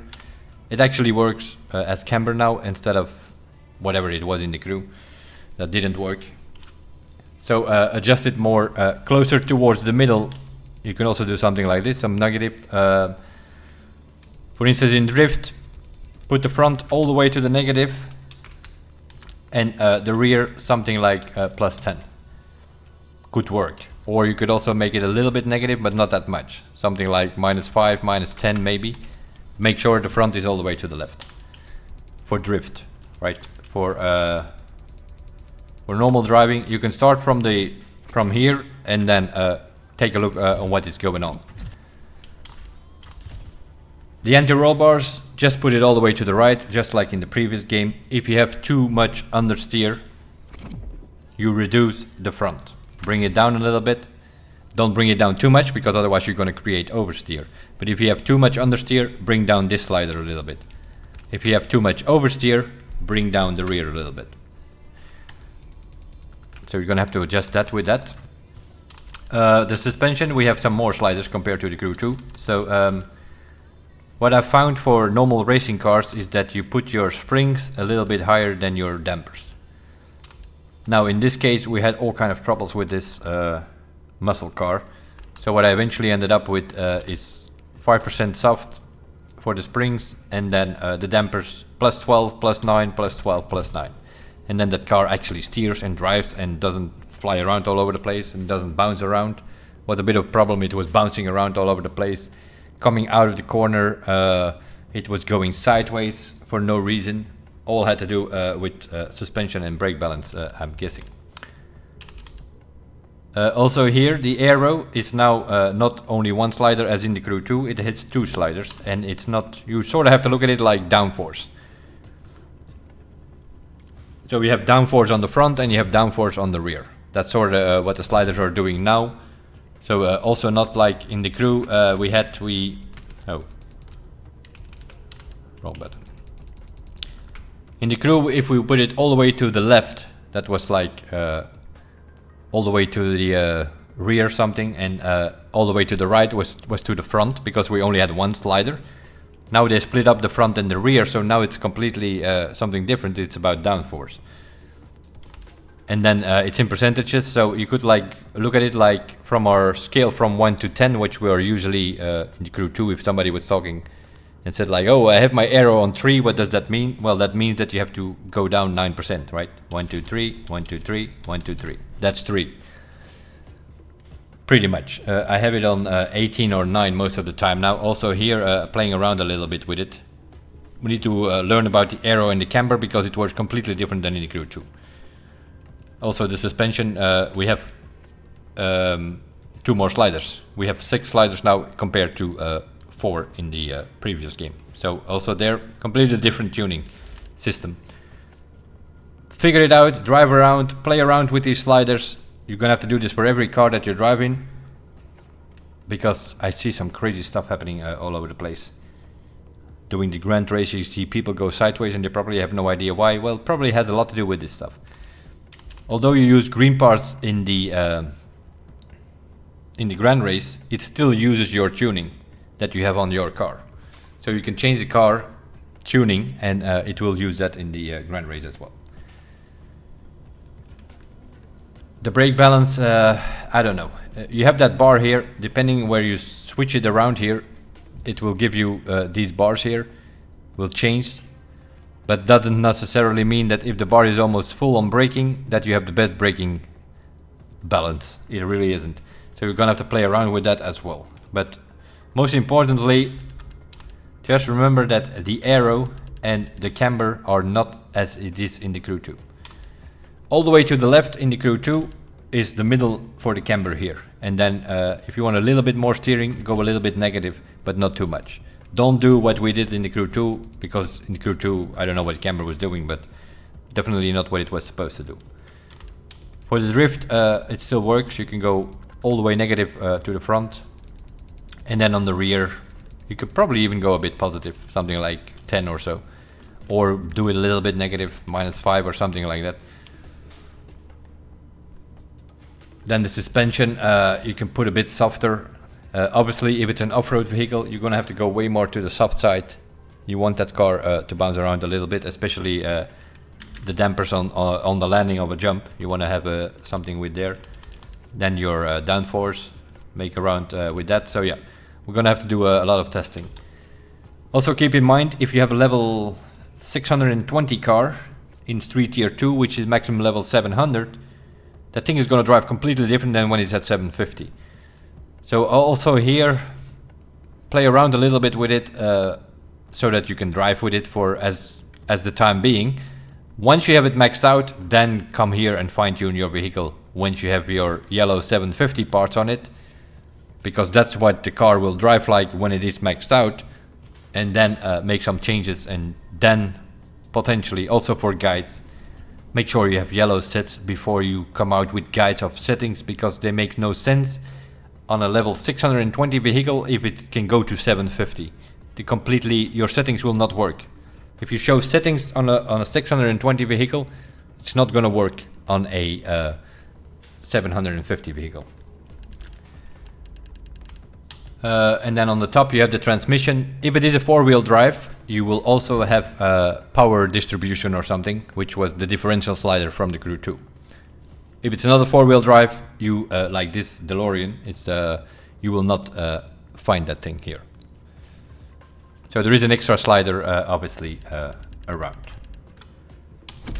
That's for the cars. Obviously we also have boats and things like that. They have changed some things. Why? I don't know. We were familiar with it. Why they always change these names of all these things? Who knows?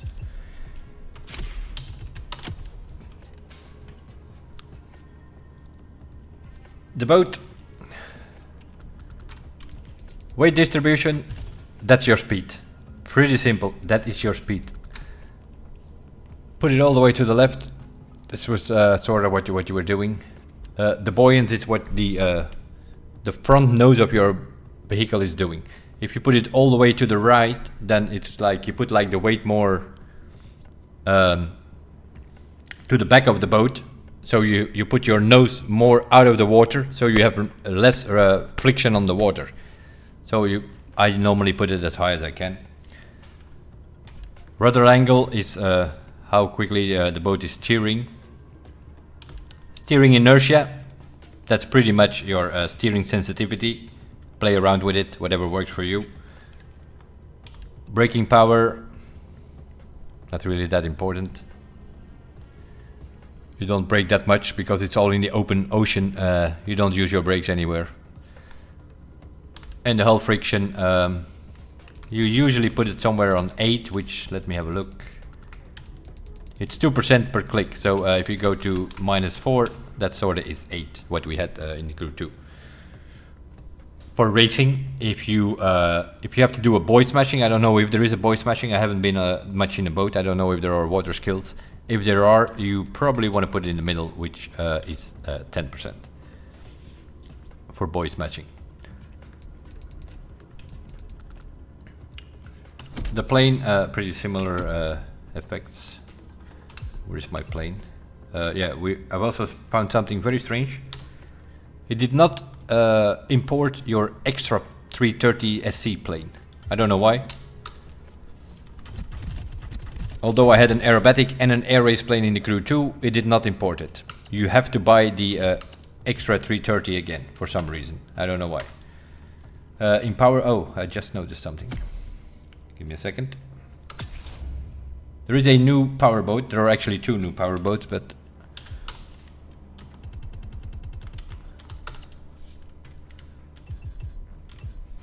remember this thing?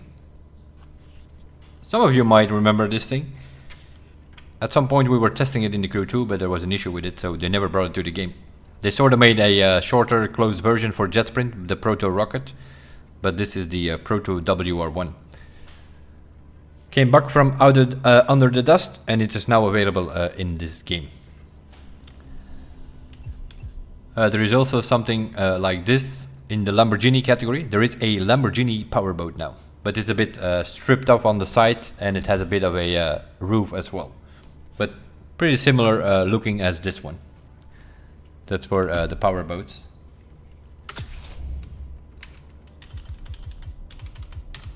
Let's go back to the planes.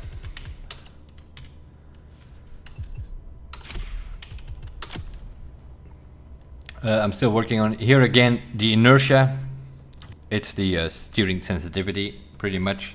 The higher you put that, the quicker that thing reacts.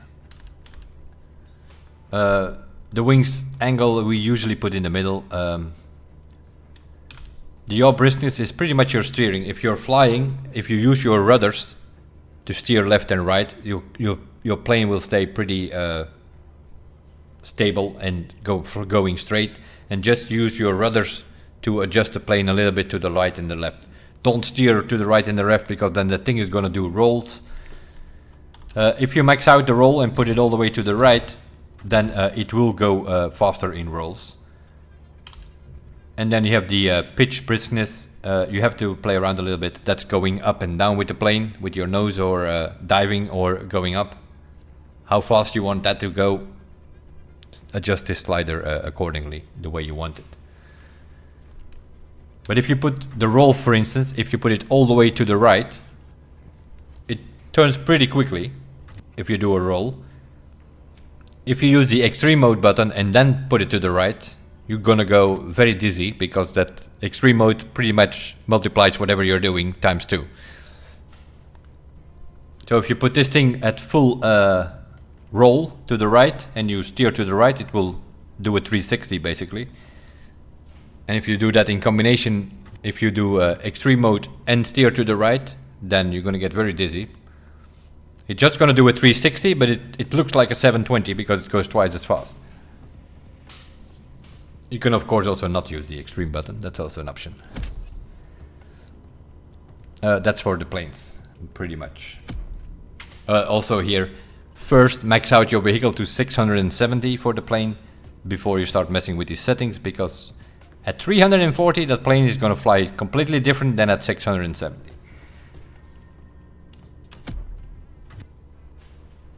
Max out your vehicles. Get the yellow parts on there.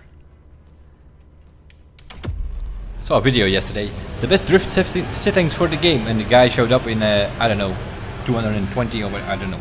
But let's see what the level for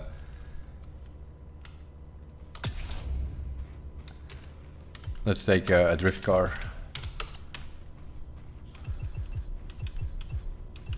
Where's our master thing? 700, right. So the drift level is 700. I saw a guy yesterday, he was doing a video, I think it was level 480, 520, something like that. The best drift settings for the game. He made a video. Don't do that. First max out your vehicle at 700 and then come out with guides. Completely different, the same for drift cars. I think we went through all of it. Let me go over it. The shop, I think I explained that. For the recalibration, I bought this package to get some extra points to work with. If you have enough bucks, you can buy any of the other. You don't need, it's 150 every time you re-roll a part, right? So that's why I bought this one. I think, okay, this is good enough to cover whatever I need. If not, we buy an extra one, we will see. So that's for the shop, and we explained everything else, I think.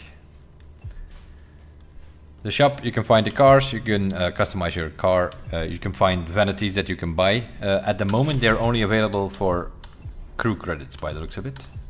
You can earn some of them in the playlist, but not that many, so I don't know. But yeah, it was the same in the crew too, they were only available for crew credits, but something like a smoke was like 8,000 crew credits or something. Now it's 25,000. I think they're desperate for money or something. I have no idea. Also the crew credit package that you get from the Ubisoft Connecting. In the crew 1 it was 50,000 crew credits that they gave us. Now in the latest game, 8-9 years later, they're giving us 10,000. They're getting cheaper over there at Ubisoft. We have to pay more for the game and we're getting less crew credits as a reward from it. Greedy motherfuckers. We'll never get along. Me and Ubisoft, we are never gonna get along. I support Ivory Tower. They've done a good job developing the game from the Crew 1, the Crew 2 and now the Crew Motorfest. But the publisher, that's another story. Putting a car bucks in the Crew 2 in the shop and things like that. Cars behind the paywall, where the community has been saying like from the beginning, don't do that, we don't want to see it, we're not gonna buy it. They still did it. All the way at the end of the Crew 2, they put 2 $8 cars behind the paywall.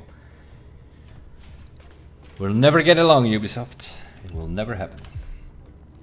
So that's for the vanities. Offers and bundles, same story here. Don't fall for this trap. You can just buy this car in the store for bucks. Don't fall for this crew credit thing where you can get a red smoke, which you can probably win here or there in a playlist. These bundles is completely different. These are the playlist bundles which you can buy for in-game bucks. That's fine. But also there, check what you need for that playlist, because it shows 3 cars in a bundle. You probably only need one of them. but they try to force you to buying in a bundle here.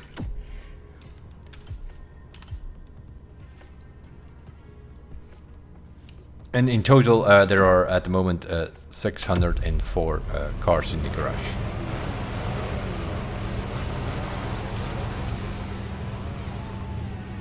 And we are looking here at the Charger Hellcat Red Eye. That is if you have the year 1 pass, either Gold Edition or Ultimate Edition, or you bought the Standard Edition and separately bought the year 1 pass, which would be a very stupid thing to do, but anyway. What's the perfect edition for the game? Probably was the Gold Edition.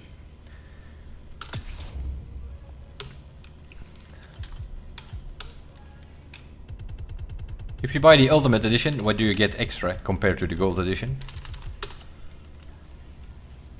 This livery. The car itself, the 2021 Civic, you can buy in the shop. So the only thing exclusive on this vehicle is the livery, plus the underglow, and also an outfit for your driver, I think. The car itself you can just buy in the shop.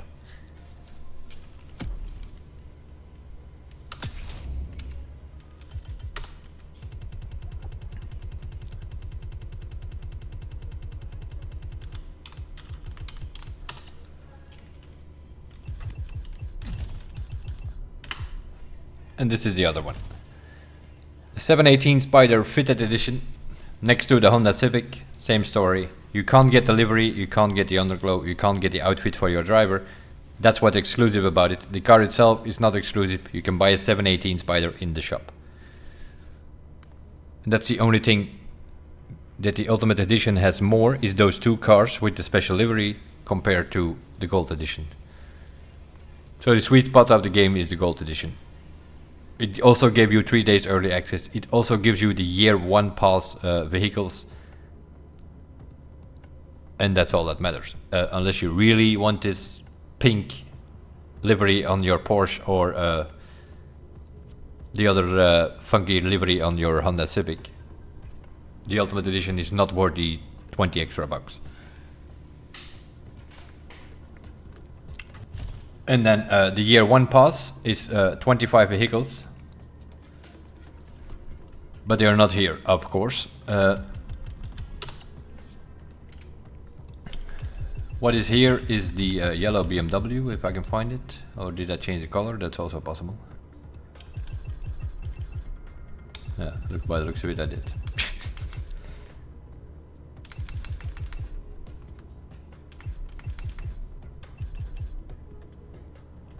Didn't I just filter on BMW? Oh, I put the Porsche on as well. Oh wait, I put them on all. Wait a minute. Give me a second.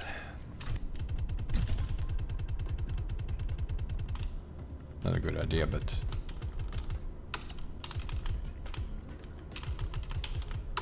okay. Let me go through them. I have a bunch of them, of course, because I imported my vehicle, so we're gonna have to find whatever it is that we're looking for.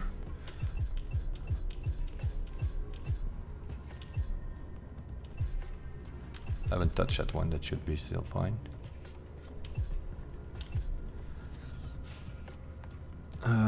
This is the Liberty Walk edition. Nope. Ah, there we go. The Dodge Charger SRT Hellcat Red Eye Wide Body. This is one of the 3 vehicles that came on day 1 if you have the year 1 pass. This thing is exclusive. They claim it is permanently exclusive for the rest of the days, which means if you do not have the year 1 pass, you should not be able to get your hands on this edition. Is it really? Would not surprise me if they come up with some other version in a Summit or a Motor Pass, and then you still have the Red Eye Hellcat. The way you see it here is exclusive for the year 1 pass. And then we get to the BMW, which I do not seem to be able to find. There it is. BMW M4 Competition is also a year 1 pass vehicle. This one, unlike the Red Eye, this one is available in a week. So if you have the year 1 pass, there are 2 exclusive vehicles. The other 23 vehicles you will get for free. You will have early access to them for 1 week.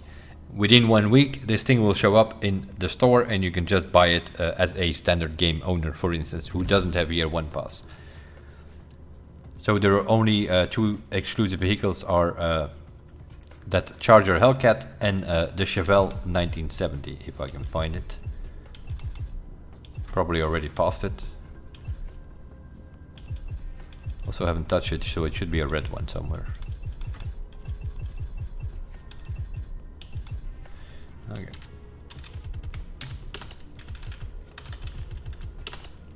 That might help us. There it is.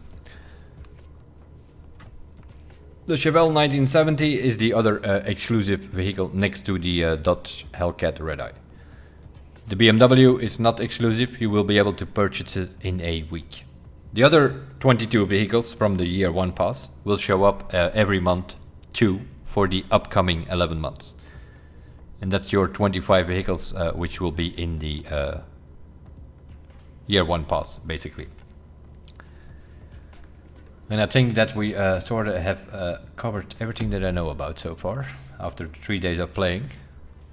There are a few annoying things. The fact that you cannot change your traction control and ESP per discipline is quite annoying, especially in something like the Grand Race where you have 3 different disciplines where you actually need different settings on some of the disciplines. You're gonna have to make a choice. Either you drive with traction control off or you put it on.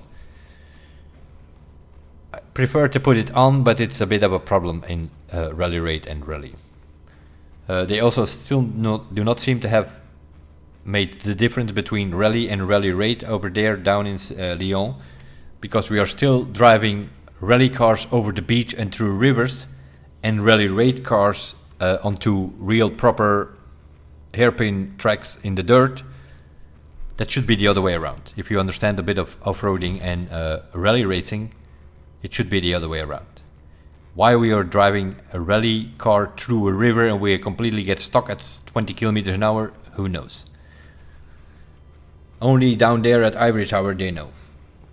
That's the first problem that I have with it, and the second is obviously the stupid performance system, re-rolling system, which is still back. Instead of giving us the shop where we can just say, give me that yellow part with that bonus and that percentage, how much you need to pay, there we go. Give them the box and you get the set and you move on and keep on playing. Now you're playing on the lottery rollback thing here again. The RNG element, which they love over there. It's like playing on the lottery. You have a bigger chance of playing on the lottery than getting these things. To get you an idea, to get my first what is it? This one here? Yeah. Let's say this one. I re-rolled it. So I had a Nitro Chemist. It had who knows what bonuses on there. Definitely not pure and extra pump. So I had to look for pure, I had to look for extra pump, and then re-roll it to the 5%. It costed me about 125 re-rolls, which also costed me about 180,000 bucks, plus 125 times 150 consumables. Why? Sometimes you get it after 2 re-rolls, sometimes you have to re-roll it 80 times to get whatever it is that you want. It's a stupid system, we do not like it, Fergus. We've told you for 4 years now, get it out of here. Give us a shop, let us buy these sets and get it over with. We will grind for money to buy these sets, that's not a problem. Nobody likes this system. You're spending way more time in this menu trash than actually playing the game on the map. And that is what annoys the hell out of me. The Crew 2 menu was not great. This is even worse. It's a worse menu. You have to do way more in the menu. You have to, like this thing here. Why is that a thing here? That you have to take off these 7 parts and then put 7 parts back on the other car. Where is the button that we can take off all 7 at once? We had it in the previous game. Why is it not in the new game? Makes no sense. None of this makes sense. Sometimes you think like, why do we have been giving feedback over these years? They put it in a laptop, it's still there, who knows where.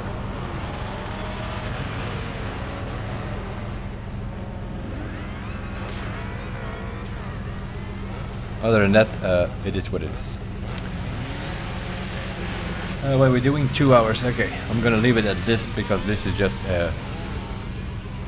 trying to explain as much as I've found so far. The points being, check your difficulty. You're gonna do a lot of stuff in there. That's definitely the menu. You're gonna spend a lot of time in here. Constantly are changing your traction control, your ESP, depending it's a drift car, an off-road car, a road car. You can't just drive with one setting for all of these different disciplines. It doesn't work. That's the first thing. Second thing, once you start playing, think about the fact that you cannot travel where you want, because, you know, Fergus wants the exploration, which he finds very funny. Pick a playlist somewhere on the right side, pick a playlist somewhere on the left side, and pick a playlist somewhere on the top. If you do those 3 playlists first, then you have 3 options to travel to. If you need to take pictures or do some skill tests, then you can at least travel to those 3 points all the way over the map. If you do these 3 playlists first on the right side, then you can only travel to there, and then you cannot come here. You always have to drive here. Which, if you just want to do a skill test or redo a drift event, for instance, the drift event is somewhere on the airport here in the city. Oh, I just want to do this. I can't travel to it because it's locked, because you first have to go through 10 playlists, 70, 80 races before you can travel there. It makes no sense. And every time you want to do it, you're usually on the wrong side of the map, and then you have to drive 15 kilometers just to get here to redo this event. It's annoying as hell. But it is, yeah, that is Fergus. Fergus wants you to explore the wonderful world, which you can do in your spare time, in your free time, no problem. But when you're going to get some progress, you don't want to drive 15 minutes from one side to the other side of the map just to redo an event that you quickly want to do. It's like a 2-minute event. Just because you want to test something out on your settings or whatever, that's why we should have that option available. But no. 10 playlists is quite a lot, right? I don't have a problem with finding things or whatever, but 10 playlists is quite a lot. We have to do 70, 80 events before you unlock the travel. And then you can still not travel wherever you want. You can travel to one of these event icons on your map. But at least then you can say like, okay, put me on this event, and you travel there, and then if you need to be in that street to take a picture, fine.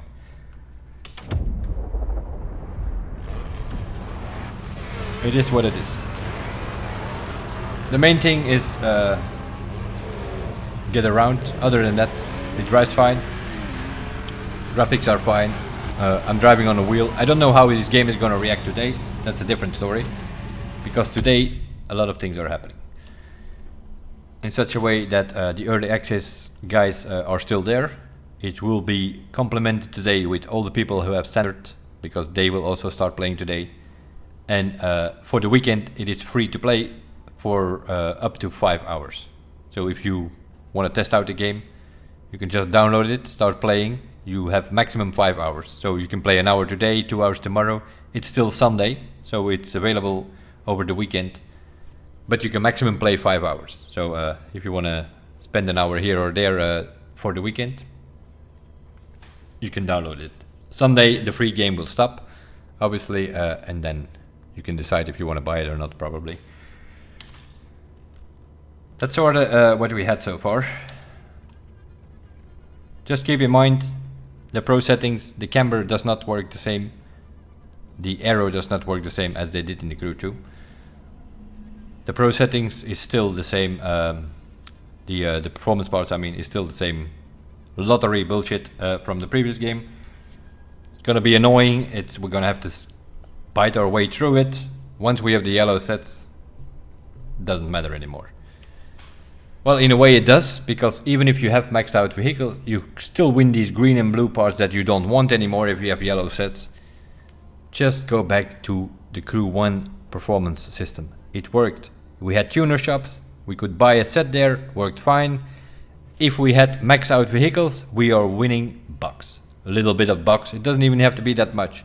But nobody wants another set of green parts if you have completely maxed out yellow parts. Nobody, Fergus, nobody wants it.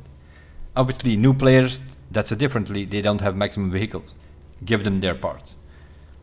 But if you have complete maxed out sets in all different disciplines, you either let them only win yellow parts or you give them bugs. It's as simple as that. I'll never like it. I didn't like it for 5 years in the crew too. That system is trash, that performance system. You can be as hyped as you want about the game. It's cool, driving wise, graphic wise, no problem, all fine. Even on a wheel, works pretty good. The menu stuff is way too much. You have way too much menu to do. You don't even see the map that much. The first couple of days, trust me, if you just started playing today, you will not see the map a lot. You are gonna see a lot of menu stuff. Menu and cutscenes all over the place. And if you think you have 5 minutes silence, then Kara will call you for something that she has to say again.